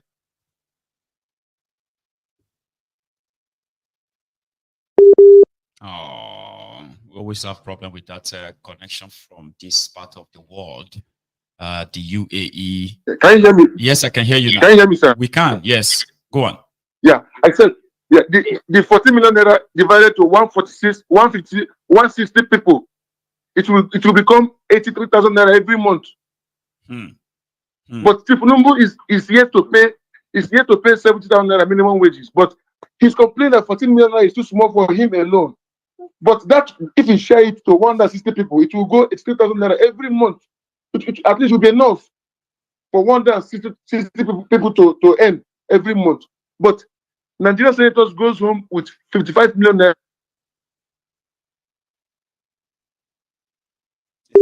It is like taking a piece. His money it's just taking a piece. He said that his money is too small. It's not enough for him. He will buy fuel. He will do this. He will do that. 40 million naira just for one person. Yeah. In the poorest, people have no love. The poorest, they have no love. They have no love. Yeah. They have no love for Nigeria. They have no love for Nigeria. No, they don't. I'm telling you, sir. No. They have no love. 40 million naira to 160 people is every month they will be happy. They will go home with 83K. These are family with kids. But he said it's too small for him alone. When I saw that news on Arise, I was like, I said, wow. I said that my day was just spoiled. My day was spoiled. I'm telling you. So thank you for what you keep doing. Thank you for keep exposing these people. You keep on exposing them years to year. I pray for more strength. Thank you so much. Falapenga, you have a wonderful evening over there, okay? A good one. Thank you. I mean, there's no way you won't get angry. If you take a look at the sense of the insensitivity, so to say, the insensitivity of these guys, is so kind of like annoying. But people don't tend to be so angry enough, and therefore they can get away with anything. The insensitivity, so to say. Hello there. The insensitivity. Hello. Hello, my good general. Yes, sir. How are you? I'm fine, my brother, and yours? I am very well. Thank you. Please. Yeah, thank you for your updating us. you are following to give us more morale to fight in that country, because nothing, everything, everything that Sure you get. Say, yeah, you are trying your best. Money and gold I do not have, but information yes I do, which is what I hear all the time. And that is the power. That is the power. It's the power. Information is the power. Yes, sir. It's the power. There is power. It's the person that you give the information to him to utilize the information you give. That's the only thing.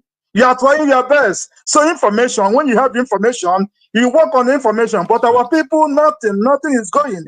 Because of the people, the government. That's why they have captured the state. Now they are making everybody to be poor, so they can feed them, give them rice, give them gari, bread. People fighting for bread. This is what they are doing. This is state capture. This is what they are doing. Nothing again. That's what they are doing. You see that criminal, that Uzor Kalu. You know that man is where in Bele first. That's where he first. He's a criminal. We know him. He's a criminal. I mean, he's a criminal, big criminal. Ordinary 300-meter road, you can't even finish it. You collect which billionaire? The money where you thief. What just Kalu? Have what just Kalu work in life? What just Kalu finish? It's only he finished in secondary school in Ngwa High School. Also, all just Kalu never attend university, but all the degree he buy it in non-Nigerian level. I know him. He buy all the degree in Maiduguri. That's the only thing. He have never worked in life. He's a criminal. He's a mother. A mother introduced him to IPB when IPB was in power. This is how he's among the looter. He's among the people that they used to loot the money. That's nothing again. This is where he pick up. Nothing again. He was governor in Abia State. 8 years, do nothing. When he was coming, he tell Abia State, I have money. I have my budget is more than Abia State budget. We don't need yes, this is the way all of them coming. Governor. I remember. Mama is the law governor. The people, all the commissioners, everybody go to Mama house. If your mama talks, say your job don't finish. Not only to kneel down, peel the greasy, where the woman got to cook. I have been there because I have one of our uncle. He worked with them. This is the man that used to sell land for them. All the land they capture. The man used to sell the land. They turned the money to the mother. I have a brother. I have been there. I have been there several times. I know his mother. I know his mother. The mother was first lady, not in wife, not that late wife. Ifeoma. Ifeoma have never enjoyed Oju Sokalo even a single day. The wife never enjoyed the man even a single day. If the woman come back to Nigeria, the woman will get mental issue. He will go back to America. That's why the woman live all her life in America and die and buried in America. The mother was control Oju Sokalo. He belonged with his mother, the same society, everything. These people are evil people. You know Oju Sokalo father divorced his mother. He divorced his mother because of the attitude of the father. Never. No, the papa is still alive. The father used to say, what hanger they take put shirt in Aba until today. The man married another wife. He never lived with Mama Oju. He abandoned Oju Sokalo. He saw recent Oju Sokalo try to go to see the man. The man abandoned them because of their character. These people are criminal. The man never want to see Oju Sokalo with his mother. I know him. He's a criminal. The man have nothing to offer. He's just a criminal. The people that follow them is the people that criminal like them. Yes, Africa who knew something from them. Oju Sokalo is the attitude is the worst. He have a bad character. He's a criminal. Nothing he have to offer. He's a criminal. He just ringing himself every time to come to Senate to cover all his hands. That's what they are doing. Nothing again. These people have nothing to do. If Nigeria is a country where the revolution will take, these kind of people, nobody's supposed to see them again in life. It's a criminal. That slot line, it just opens slot line, opens slot airline. Those things is the way. This is the way they take laundry money. Today. Tell me now. This is where they launder all the money. All of them are money laundering. Nothing again. You go to yes. Nothing again. When you go to the Republic now, give us the name of those factors, please. Tell us now. Give us the name of the factors. Tell us. You Tell can't us give the any names. name. No. Nothing. These people are criminals. They are money launderers. Nothing they can do. They never work their life. They are just artificial. Use 10 Nigerians and have something. If you go to the Republic, you criminally have come to the Republic. This is where him all the money. You keep big money in the Republic. Their money, the country using their money to use their money to manage to increase the economy of the country. When Nigeria is suffering, he have a lot of money in Benin Republic.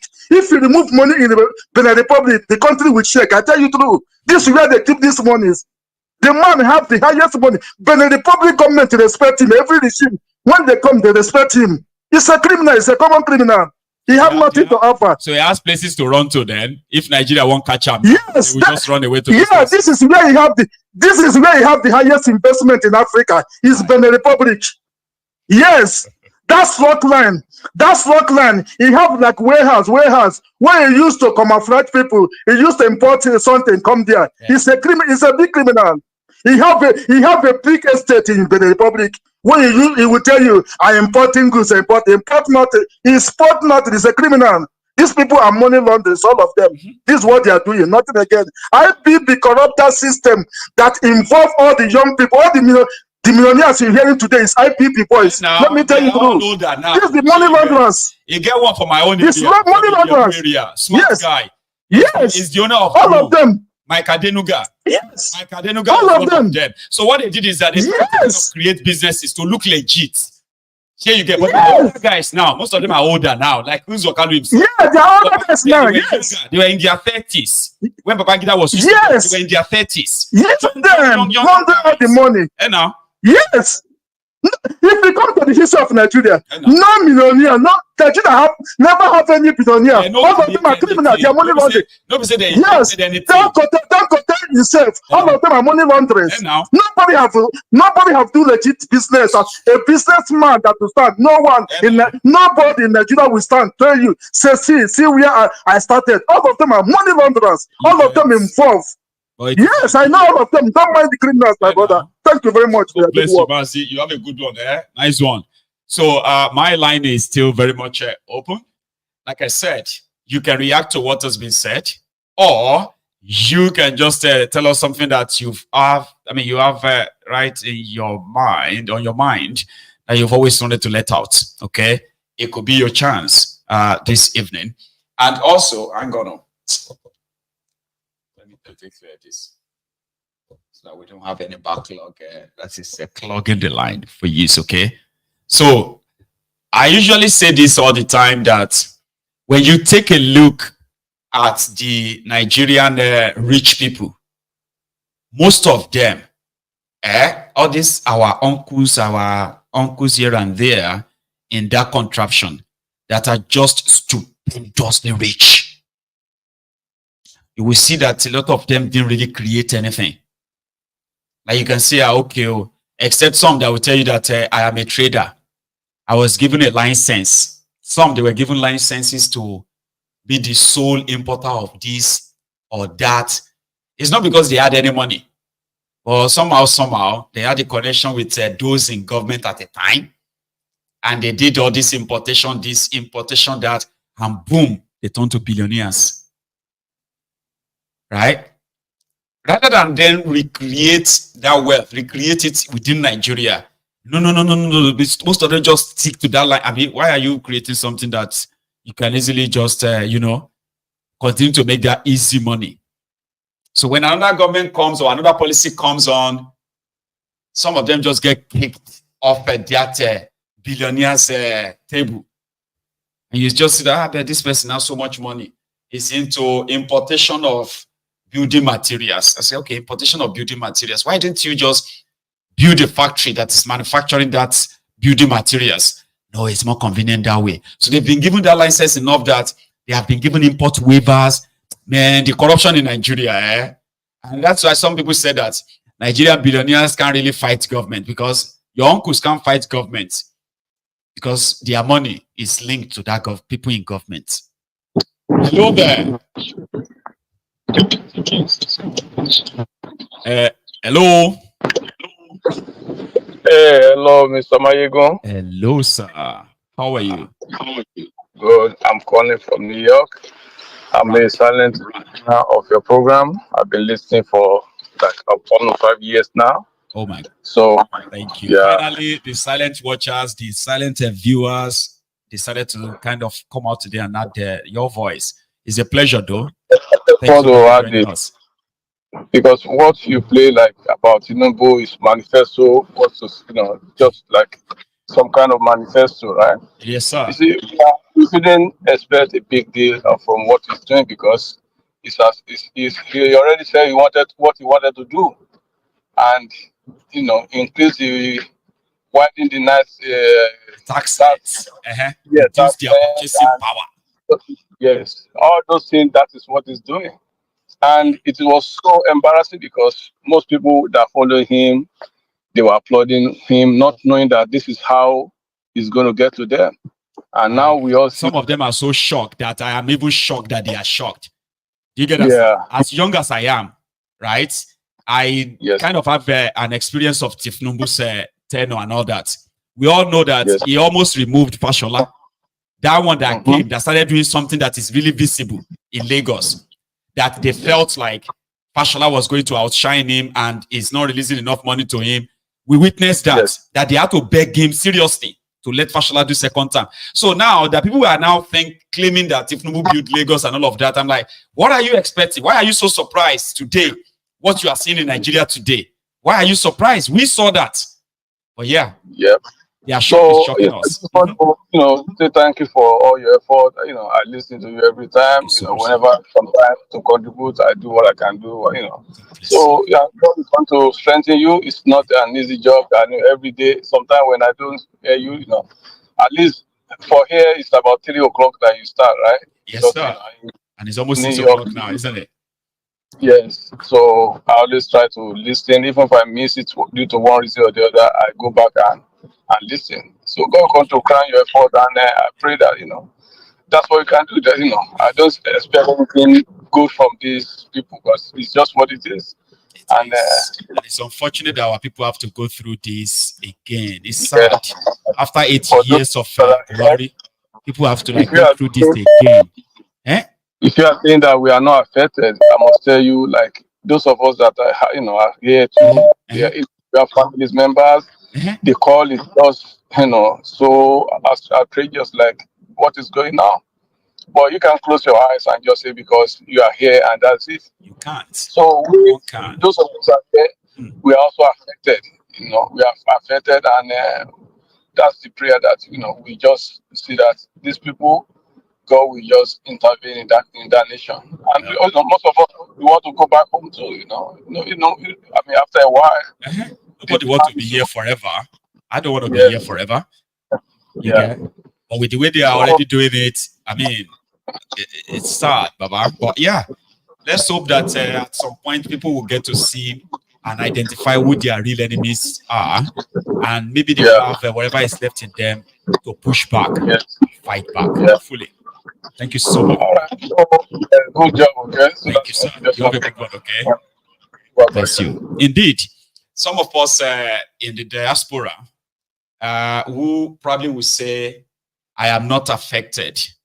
You may be sounding like you are not affected. You are not telling yourselves the truth. I'm in the UK. I'm not. Yes, you are not directly affected, but we have family members, people we actually cared for and loved. Imagine people that never really used to ask you for anything. I'm talking about people that you can actually ask them to do something for you and you take care of them later. Today, they are now the ones on your phone every now and then. That too should send you a message and say, man, it's coming home. It's closer to home than ever. So if you are still living in denial, well, time shall tell. Here is another caller. Hello there. Hello, Maiyegun. Hello, sir. How are you? I'm okay, Maiyegun. Yes, sir. Maiyegun, you see, this MaiyegunDiary has become an institution. Thank you. It's become a place of learning. Thank you. MaiyegunDiary has become a place where nobody can become somebody with the informations we get from this platform. And for those of us who have been following you right from the kitchen now to the studio, and the message is getting deeper, and people are listening. Now, my question is this: for our people who are already in that contraption, trapped, who are looking for a way of survival. I'm sorry, I'm digressing from the message. I'm following you for every part of the way. Please keep going. Okay, for our people who are in that contraption, trapped. Now, what are we suggesting? Apart from we get the message. We've known that our people are. It's most times it's difficult for them to react. They will only react by you understand. But the normal reaction, as in to demonstrate, as in to go out on the street, they have made it impossible for our people to come out. I know one day they will. But my question is this, and I hope the House will also listen and contribute. Right. What do we expect our people to do, at least for survival for now? One, for example, I am thinking, it's a question, but I'm thinking as well. Go on, sir. If our people can go, is going into farming. Yes, we know about how they destroy our farms and all that, but can going into farming this time, can it help our people? This is my question, and I want if any other person can. I'll tell you this. It won't change anything. People are doing their bits. Okay, a lot of people are still farming despite all this insecurity. The problem there is this: Nigeria has reached a very, very dangerous and critical stage of food sustainability. You see, what needed to be done. Something that could possibly have made a bit of a change last year, if not that Tinubu and his gang successfully compromised institutions. what Nigeria needed, because I want to kind of speak freely now, okay, without our normal position that let it burn, okay. Like I'm saying, that what Nigeria truly needed at the time was a bit of a plug into the hemorrhage. You know, Nigeria was hemorrhaging so fast enough that the farms were being overrun by different terror group, right? That's correct. The supposed economy where jobs have been created, they were all shutting down. So then the criminals in charge of the country, they were looting unabated. Like it was like the money was going out of circulation. So what Nigeria needed that last year was a plug, not a miracle or any saint to come and change anything per se. A plug to first stop, number one, incessant borrowing. Number two, the advancement of this terrorist overrunning farms. If that could have stopped, then Nigeria would have started something called a rebound and a rebuilding process where those who have already been chased out of farms will begin to start going back. Nigeria won't automatically begin to have food. But it simply means that, you know what, that hemorrhaging has been plugged and a rebuilding process has begun. Okay. So the level at which they were looting has also stopped to some extent. Then you can begin to see a bit of a comeback. So, but because Tinubu and gang took charge, okay, instead of having it plugged, okay, it just went out of the window. So there are people who want to go back and farm or something won't change anything. In fact, there's somebody want to maybe create a little job here and there will not change anything because the hemorrhaging is still continuing.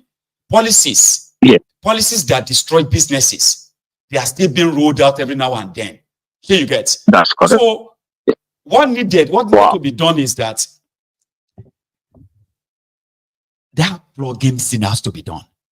Somebody will still have to people will still have to kind of stop these guys. If no one is stopping them, right? There is no amount of effort anymore. Some might go back to farm, grow this or that, but it can only feed few. You see, every day more and more people are falling into that basket of lack. Falling back. You know what I mean? So except somebody kind of like stop them. If Tinubu wakes up tomorrow and decided to say, you know what, we are going to actually genuinely, for example, we are going to give, this is me and you talking freely now, okay? Let's say Tinubu says, we are going to give Dangote, I'm using this now, we want to give Dangote 10 million barrel of crude oil. And we don't give them about the international price of it. You, Dangote, will give you this crude oil at $20 per barrel. Okay? And we want you to refine it. We want to sell this crude oil, diesel, oil, and all the other thing that comes out of it. Okay? We want to sell, especially petrol, we want to sell it for 300 naira per liter. I'm not even saying they should go back to 180 something anymore. Just say 300. And you, Dangote, we need you to give us at least 50 million liters every day for the next 6 months, which means we can stabilize whatever the price is. You see, automatically, right? The price of goods and services will just slightly commodities will come down immediately. That's correct. Again, you now kind of say, you, the military, I'm giving you 6 months mandate. All the areas occupied by these terrorists that we are lying to people that have been cleared, I want them cleared. And I really want genuinely people to return back to their homes, to their farms. This is like a mandate now and say, whatever it's going to take, whatever it's going to take. I want people back to their homes. I want people back to their villages. Now, I'm talking about genuinely now. Okay? Genuinely, so you push the terrorists back. And there's a 6 month, straight 6 month peace. You see, once the food prices crash, every other thing will follow later. Then the consistency of that, for another 6 months, another 1 year, 2 years, Nigeria can begin to rebound back. People will begin to come back. Food. Every other thing can begin to kind of follow, except for that, there is no miracle from anywhere. You know what I mean? Even if we gather money and give it to people to go back to farm. It cannot, under these circumstances, right? It cannot actually grow what will feed millions that have been pushed into a very terrible place, Baba. They've devalued Nigeria currency. That simply means that even if you earn money, right? If you earn any money in Nigeria now, you've already lost over 80% of that money. Yeah, exactly. Do you get what I mean now? So let's say somebody pays 500,000 naira. Then your 500,000 naira can barely buy you 4 bags of rice. What is that? Devaluation. Imagine. So there's no devaluation is much. It's red. I saw one of their posts you made in one of your posts. Yes, on Facebook. This guy was buying about 800 bags of granuts for 2 point something million. Yes, but now the same amount he uses it to buy 40 bags only. Because people are not growing the granite anymore. Man, this is terrible. The money is devalued. Nobody is growing the granite anymore. Even those who are growing it, the amount of transporting the granite is out of the world. So where do you want to start? This is terrible. This is terrible. We are done for. But whichever way, so what do we do? And say, okay, what about the solution? I say, these people knows what they are doing. They intentionally put people in this position, this condition. Yes. All these things happening is intentional. So if you what do you think should be done? I just told you now. Do you think what I said now is not possible? No, what you said is you are talking about 6 months. What you say is possible. I said give it time like that, you'll begin to see the difference. So in less than 6 months, everything we just turn up and down because we have the oil. Not that even if they have given everything out, we know. Nobody is asking for anybody to come and do miracle. What I just said right now is practical. Man, if they want to do it, but they don't want to. No. But they are charging people in dollars to import something into Nigeria. Is that not intentional?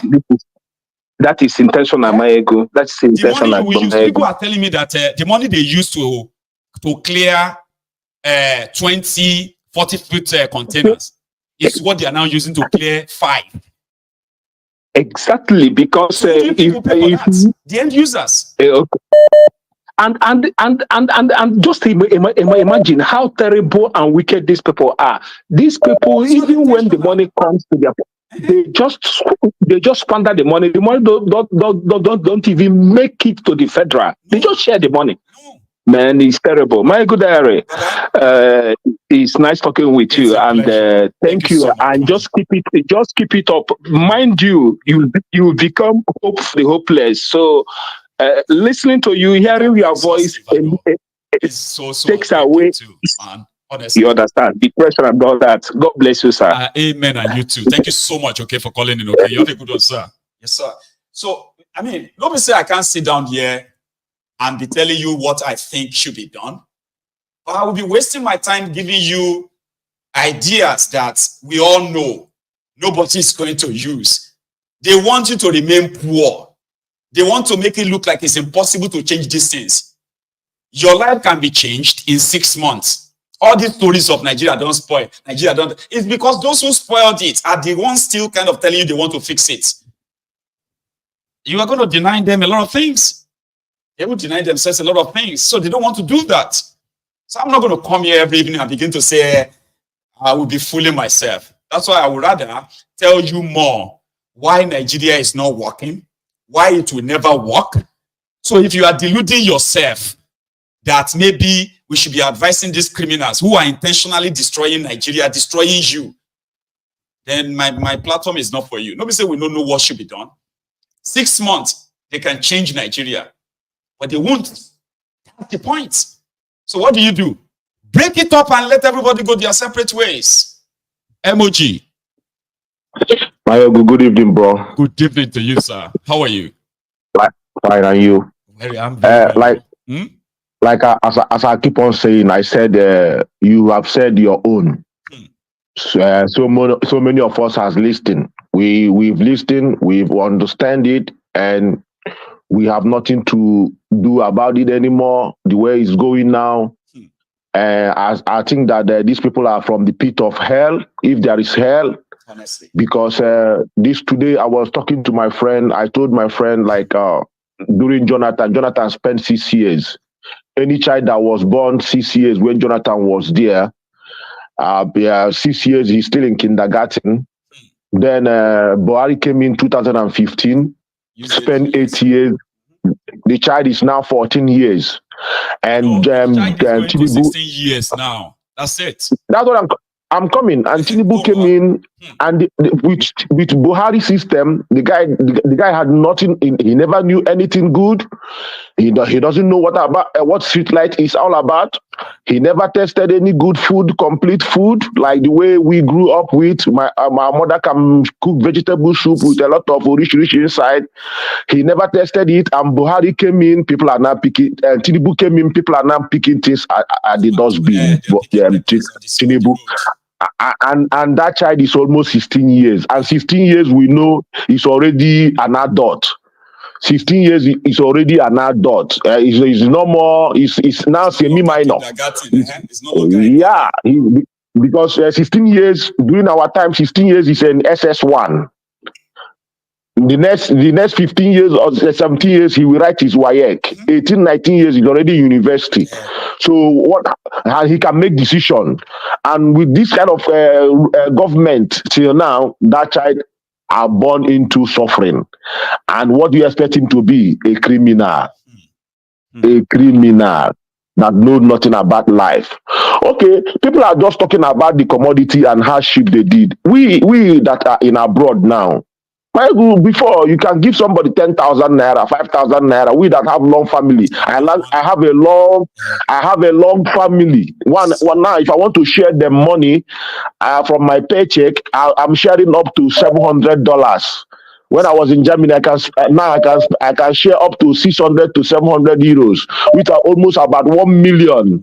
But before, when I spend 200 euros, they will all be happy. But now, for my paycheck now, I'm in America. If I want to spend now, I'll spend up to $700 to $600 to share about 14 people in a family. And I still, by myself, I'm not still satisfied that they will be okay, because when I hear what they are selling a bag of rice, if you are giving somebody 100,000 naira now, you give that person nothing. You gave that person nothing. You just gave him money for 1 week. Understand? Who has a family of 5, papa, mama, yes. 3 kids, okay? And then the husband is earning 250,000. The wife is earning 250,000. That's 500,000, okay? For that family. Can they say they are actually really comfortable when they will pay their children's school fees? They will pay their own rent and all the things they would pay for, because the money has been so devalued as we speak. But imagine that 500,000 back then in a whole family. Are they not going to be like middle class? Can they also design 500,000 today? There's nothing like middle class now. We have now urgent poverty. Maiyegun. Me that I'm here now, my bill, me and my wife, our bill every month is about $2,500. So when we want to share these people money, before you can share like $200, you'll be okay by yourself, and they will be okay. But now, if you want to share now, you pay in dollars your bills here, then they pay in naira. But when you're removing that dollars now, it's going to be hurting you, paying. You feel it here. So we all are feeling it as Nigerians. So the most important thing is now to break that shit. You see that place.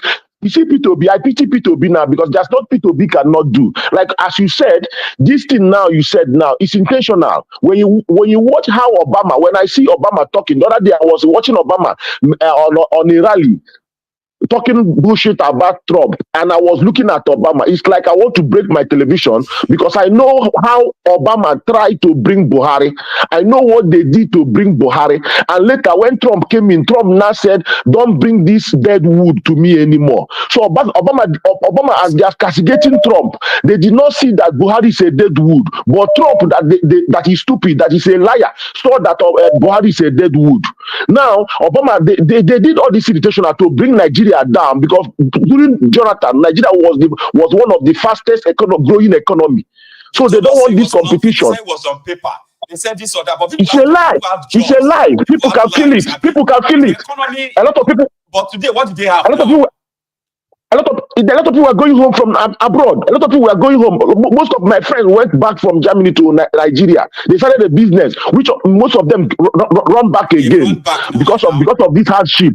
So only one guy that, because he had hand work, he's surviving it now. So this thing they are doing is intentional. These guys are very wicked. They are from pit of hell. They are destroying lives. Anything that happens to them, I will be happy to see it. I want them to suffer. If they can be cutting their arms, I will be among people that will cut their arms. I'm feeling it here, like what you said about before. We used to remove one container from scrap to Kumbo container. We used to remove it like 4 million. As I'm talking, this 4 million was like 2022, 2023. But now that container they're removing it for 12 million. What is inside? What? For 18 million. And you're like, we used to pay just about 3.5 million, 4 million for this thing. Now, I'm talking about scrap. I'm talking about fairly used fridge, fairly used iron, fairly used golf cart, golf tray. You used to remove golf tray. In that container, we paid 4 million naira. Now that golf tray alone is almost 5 million naira. What's the economic value of golf tray? Golf tray, scrap. Now the container is now 12 million. To remove that container, 12 million, what are you going to sell? And once the container is coming, a lot of people are waiting to put their load on the container. It will not travel back with almost one.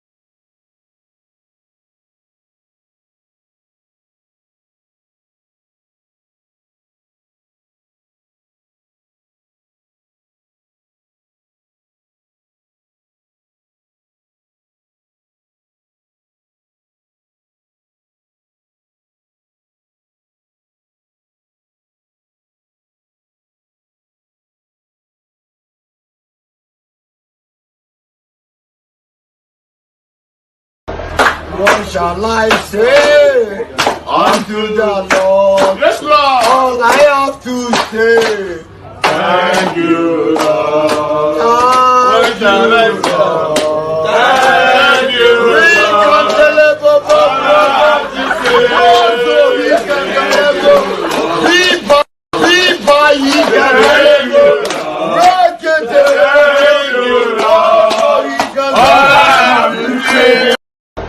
what shall I say? Yeah, are you there? Yeah. So what I'm saying is that when I went to Nigeria, January, I wanted to pay overload 23 kg and 9 kg flat. I paid 650,747 naira. I still have the ticket receipt. I asked them, I want to pay in naira. They said I should use black market. So and now they are claiming goods in duty. They are paying duty in dollars. Why should we use dollars to pay duty in Nigeria? Now you country that is using naira. When you go to Nigeria now, people are paying houses with dollars. People are buying houses with dollars.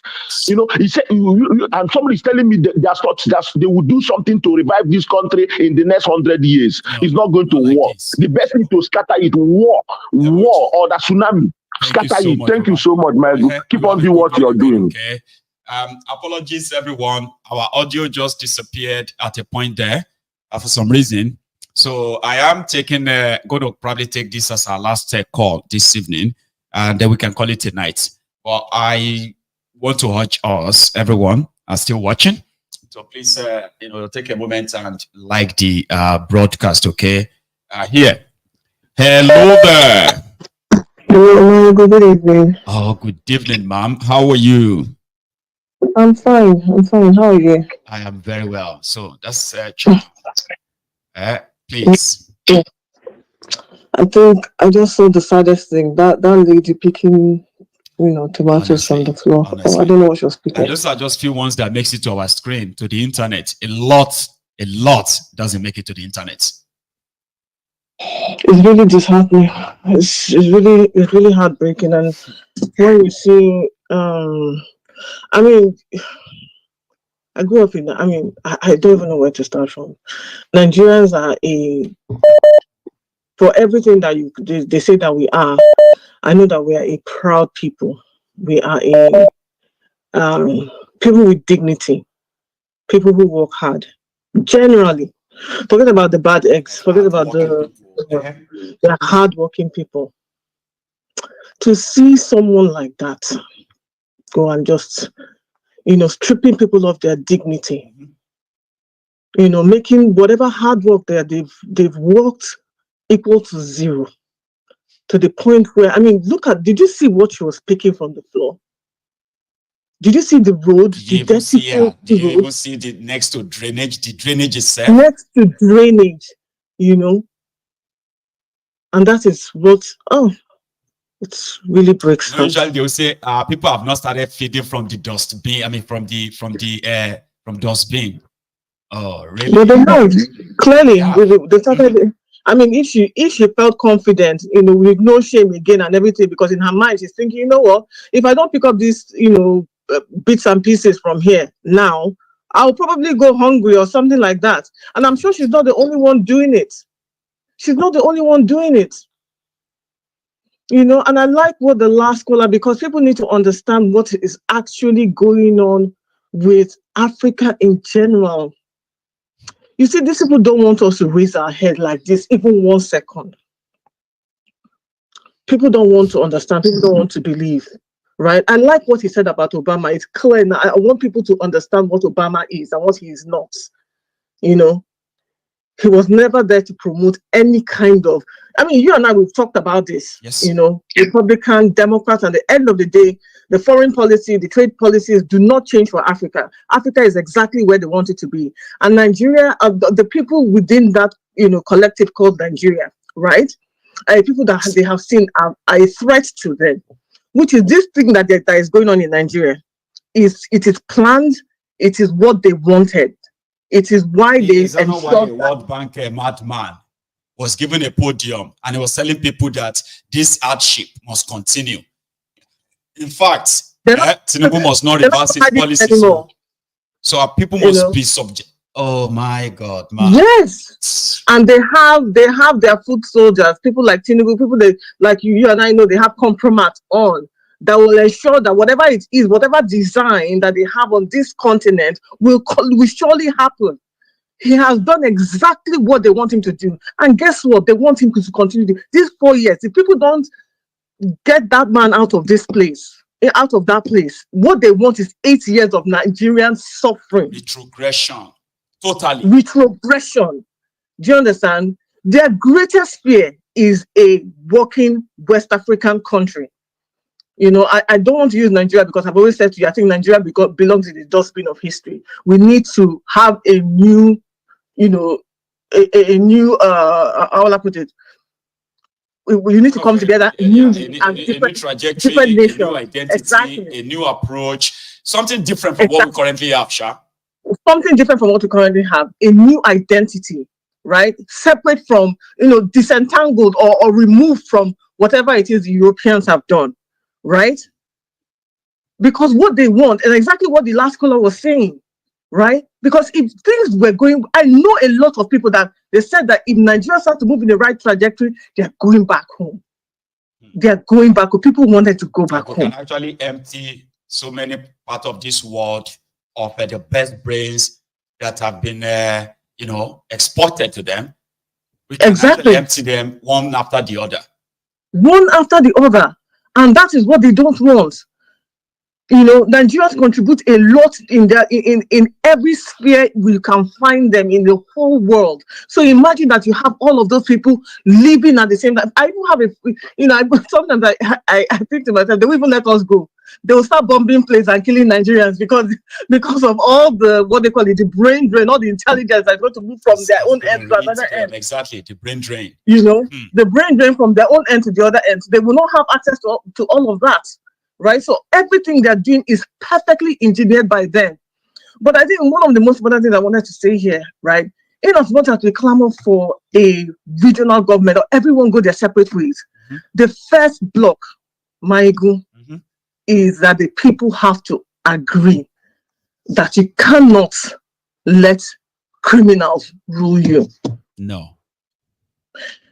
There's no point separating and going to different regions if people have not the hands of the likes of Jews or Kalu. To end up in the hands of people like Uzor Kalu, people have to understand that whatever we're seeing now is as a result of the criminals that we have allowed into places where they should never have been. Criminals should be in prison. Okay? You shouldn't have anyone with any sketchy past, somebody that cannot tell you how they got their wealth from point A to point B, right? And really scrutinize their what they call it, their genealogy, because a lot of things are going down in this world. You know, this world that we live in, there's so much going on. Right? People that claim that they are Nigerians are really not Nigerians, but you know, undercover people who are doing all kinds of nonsense. People haven't thought about it. You know, but let's pack that. We as a people have to understand what criminality has done to us, what injustice has done to us as a people, what having the wrong type of people has put Nigeria in, and say, you know what, enough is enough. If we don't do that first, right, before we break up, we'll still be back to square one, because they will still use those criminals to keep us where we are not supposed to be. Right. So I think my own contribution here is, as much as we are clamoring for a regional government or everyone go and form their own countries and everything, we as a people have to understand and say, you know what, enough is enough. We must be mindful of those that are still living with us, the wolves in sheep's clothing. We must be very, very careful. We must be wary and we must be careful. We have to be able to say, no, not you. And things like, okay, this part of all of these things that's going on is because people are waiting for their own turn. Yes. You know, we have to be able to say, you know what, even if it doesn't reach me, you will not get on that seat. We should be able to say that. Once we're able to say that, that is the first one. And that is like changing hearts and minds. And that's why I believe that, Maiyegun, you may not think it's necessary for you to pay for this search engine optimization, but I think you should do it, because I think more people need to hear your message. We need to put your message out there for more people to understand that we have to start changing our mindsets, right? Understanding that injustice, if you enthrone it, you will get criminality, you will get corruption, you will get death, you will get sickness, you will get poverty. Generational retrogression. I mean, that should be scary for everyone, by the way. It should be scary. It should be scary that, and once we're able to do this, once we're able to say to ourselves, you know what, let the best person, let the person with the best qualities be there, not only for your own people, but even as a model for others to follow, to say to your children, this is what you must be like. You know, because, you know, we have a big problem here. If we don't start saying that to ourselves, right, the people who want Africa the way it is will have a steady supply of deplorables, right, who will continue to ensure that the continent remains, you know, behind. Thank you so much, Charm. Another brilliant submission from yourself there. I appreciate every bit of it. Okay, thank you very much, and you have a good night. Thank you, Maiyegun. Bless you, ma'am. This is where I think we will be drawing the curtains tonight. I apologize again for that audio interruption. Okay, tomorrow is another day, and hopefully I am going to be here in the afternoon, Saturday, and then yeah, we can all have our contributions again from the noon to the night. So I want to appreciate everyone's time again and again. And remember this, yeah, we are still going organic. And I'm going to indeed possibly invest in optimizing the channel. So yeah, we need more numbers. And yeah, I think it is time, I will say. But until then though, right, let's keep our organic going. and get down to that 100,000. And I'll keep doing everything else that should be done, okay, to get us more audience, especially on the YouTube, okay. To everyone, my commenters, the likers, the sharers, the callers, the new subscribers, yourselves, and everyone else, thank you so much for coming on to MaiyegunsDiary Politico this hour. I will see you again when I see you. That's going to be tomorrow. Good night.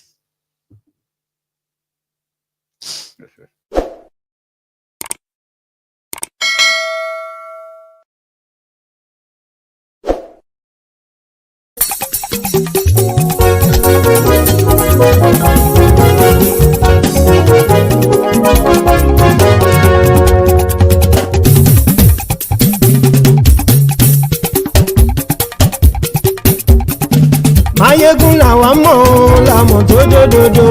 MaiyegunDiary, Maiyegun number one. Maiyegun làwa mọ̀ làmọ̀ tó dòdòdò. MaiyegunDiary, Maiyegun number one. Maiyegun ti dé o, ọ̀rẹ́ ara yìí. MaiyegunDiary, Maiyegun number one. Lórí Facebook, lórí YouTube. MaiyegunDiary, Maiyegun number one. Gbogbo bó ṣe ń lọ ni Maiyegun já wa sí. MaiyegunDiary, Maiyegun number one. Àṣírí ọ̀jẹ̀lú kì í bò níbẹ̀ o. MaiyegunDiary, Maiyegun number one.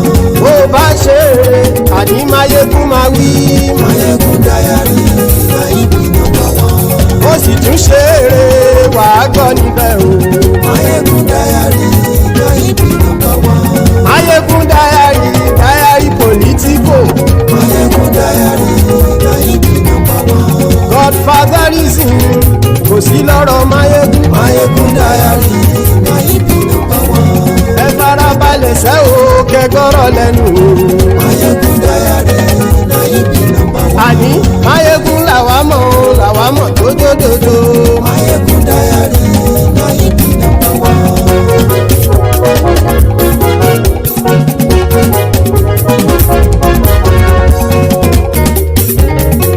Àní ẹ̀sùn rákì. Maiyegun ti dé.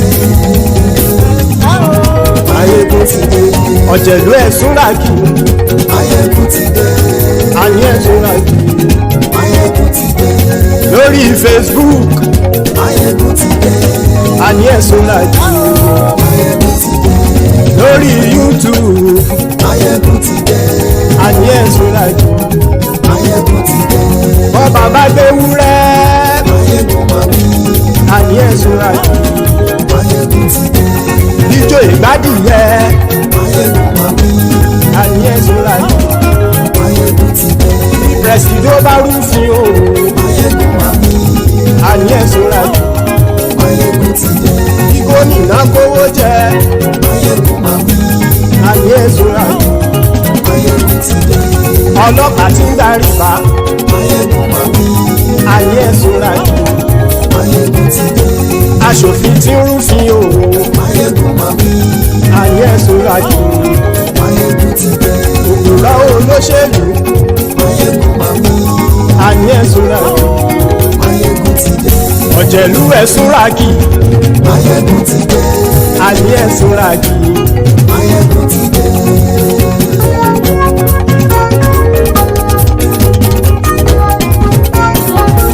Maiyegun ti dé. Gbogbo ọ̀jẹ̀lú ẹ̀sùn rákì. Maiyegun ti dé. Gbogbo ọ̀jẹ̀lú ẹ̀sùn rákì. Ṣùgbọ́n ní bá ti ṣe èyí tó yẹ kí wọ́n ṣe, ọmọ bá dèrò ní fi wọ́n níran o. Maiyegun ti dé. Gbogbo ọ̀jẹ̀lú ẹ̀sùn rákì.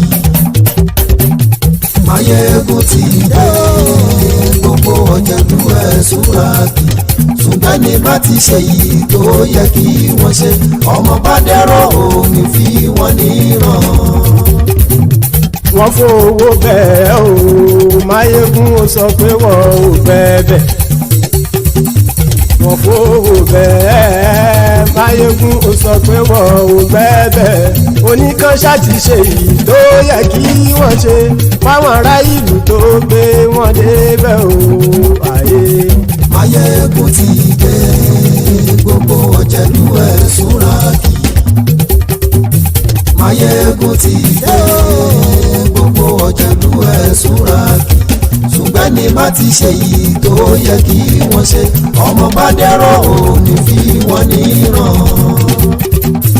Kì máa yí ṣeré ọ̀rọ̀ yìí kì í ṣẹ̀fẹ̀.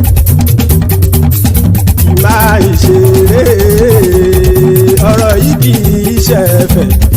Ẹni bá ti lè lẹ́bọ̀ lẹ́rù o ọmọ bá dèrò kàṣàyè tú wọn síta. Maiyegun ti dé gbogbo ọ̀jẹ̀lú ẹ̀ súnra kì. Maiyegun ti dé gbogbo ọ̀jẹ̀lú ẹ̀ súnra kì. Ṣùgbọ́n ní má ti ṣe yìí tó yẹ kí wọ́n ṣe ọmọ bá dẹ́rọ̀ ò ní fi wọ́n níran. Tẹnitẹni ọmọ Maiyegun ọ̀rẹ́ ara ìlú mọ̀mọ́ ni mo fọlọ́hún ṣọ́ ẹ̀ bá kìlẹ́bù. Lóòótọ́ olódodo ìlú ọ̀tá ìlú mọ̀mọ́ ni ìwọ ṣá máa ń ṣọ́ra kò sì mọ́ bẹ̀rù. Bọ́tà ń lérí bóníṣègùn lé káwọn mọ̀mọ́ fi ṣera wọn ni ó ti dẹrùn tí wọn ò gbọ́dọ̀ sì mọ́bẹ̀. Èèpo ọ̀gọ̀ lọmọ bá dérò tàjẹ́ ò gbọ́dọ̀ jẹ́ ó ti dọba lórí àbínú ẹni kò sì mọ́ bùyà. Àìsíwọ̀lú ní ẹnìkẹ́ ìgbódì ẹyin lábàrá o ó kó ẹni tó bá dán o àkàmù. Maiyegun ti dé gbogbo ọ̀jẹ̀lú ẹ̀ túnra kì. Maiyegun ti dé gbogbo ọ̀jẹ̀lú ẹ̀ túnra kì o. Ẹni bá ti ṣe yìí tó yẹ kí wọ́n ṣe ọmọ bá dèrò òní fi wọ́n níran o. Maiyegun ti dé gbogbo ọ̀jẹ̀lú ẹ̀ súnra kì.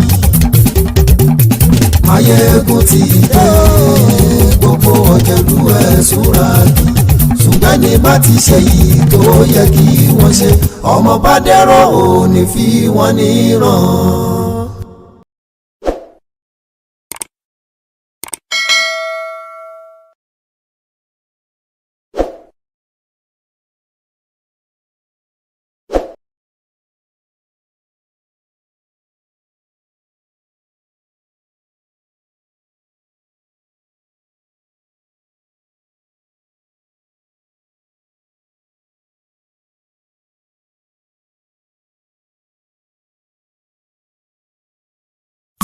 Allow the children to the budget. It's okay. Off your mind. It's okay.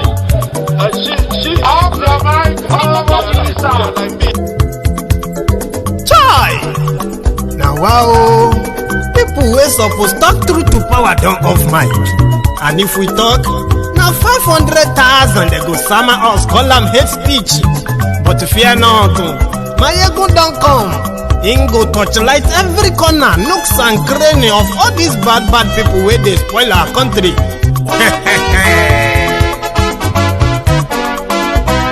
So my people make we laugh, oh yo yo, Maiyegun don come, oh yo yo. My people make we shout, oh yo yo, Maiyegun don come, oh yo yo. Maiyegun don come, man of the masses, oh yo yo. Maiyegun don come, oh yo yo. Maiyegun diary Politico, oh yo yo. Maiyegun don come, oh yo yo. This one na dey off in mind, oh yo yo. Maiyegun don come, oh yo yo. And in dey touchlight every corner, oh yo yo. Maiyegun don come, oh yo yo. Okay, some people be dey holla say dem want the power. Chai, dem be promise us say we go get light and power. Dem hustle sote they can't get the power. But now they know they do anything with the power. Every day, dollar just they get the higher power over naira. Still them talk say make we off mind. But thank God say Maiyegun don come. So my people make you laugh, oh yo yo. Maiyegun don come, oh yo yo. My people make we shout, oh yo yo. Maiyegun don come, oh yo yo. Maiyegun don come, man of the masses, oh yo yo. Maiyegun don come, oh yo yo. Maiyegun diary Politico, oh yo yo. Maiyegun don come, oh yo yo. This one not dey off in mind, oh yo yo. Maiyegun don come, oh yo yo. Person wey dey do evil no one make person talk. Them say that Maiyegun, that man too they talk. He too they talk. Say MaiyegunDiary, he dey hot like pepper. But every day then they take money in bulk. Woman pikin dey the street they hawk. Still them talk say make we no talk. But thank God say Maiyegun don come. So my people make you laugh. Oh yo yo, Maiyegun don come. Oh yo yo, my people make you shout. Oh yo yo, Maiyegun don come. Oh yo yo, Maiyegun don come, man of the masses. Oh yo yo, Maiyegun don come. Oh yo yo, MaiyegunDiary Politico. Oh yo yo, Maiyegun don come. Oh yo yo, this man not dey off in mind. Hello there.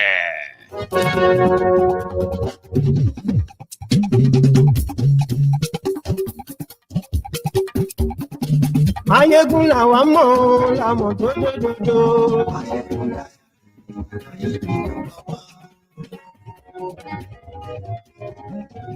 Maiyegun làwọn mọ̀ làwọn tó lódodo.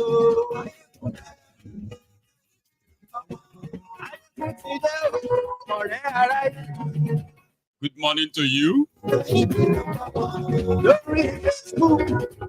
Good afternoon to you. And good evening to you from wherever you are watching from. This is Maiyegun Live.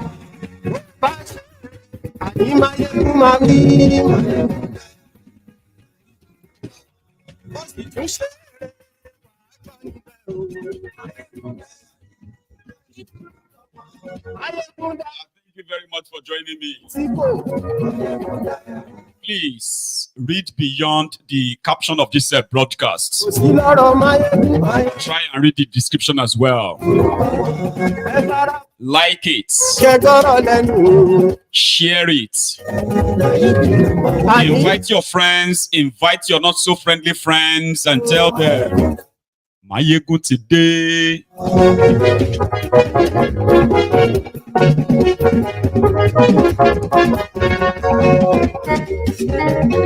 Ani esunraki.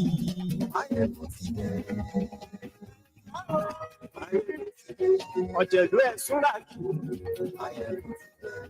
Ani esunraki. Very soon you are going to start asking, where is Tinubu? Where is Tinubu? Right now, I'm going to say like the rumor that will start flying is that Tinubu is dying, or Tinubu is dead, or Tinubu is cloned. Because right now, 10 days holiday, a vacation, is now turning to 17, 18 days. Tinubu has stayed extra. Well, if you use 2 weeks, it will be extra 4 days. If you use the 10 days vacation, Tinubu has stayed out of Nigeria now for extra 8 days. Is he sick, unwell, or disabled, demented? Why is he missing? Well, you get to know that they are already telling Nigerians that Tinubu can actually rule anytime and anywhere. The president is away. Vice president is away. If anything happened to any of them, you are done for. Now, Akpabiole will be your president. A country so doomed with a bunch of rogues in charge. Share this and tell everybody that we're Maiyegun today.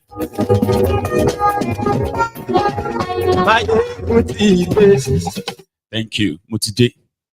So before they begin to play the emotional card like, hey, are you wishing him bad? Are you wishing him this, and that? See, this is not a game of wishing anybody anything anymore.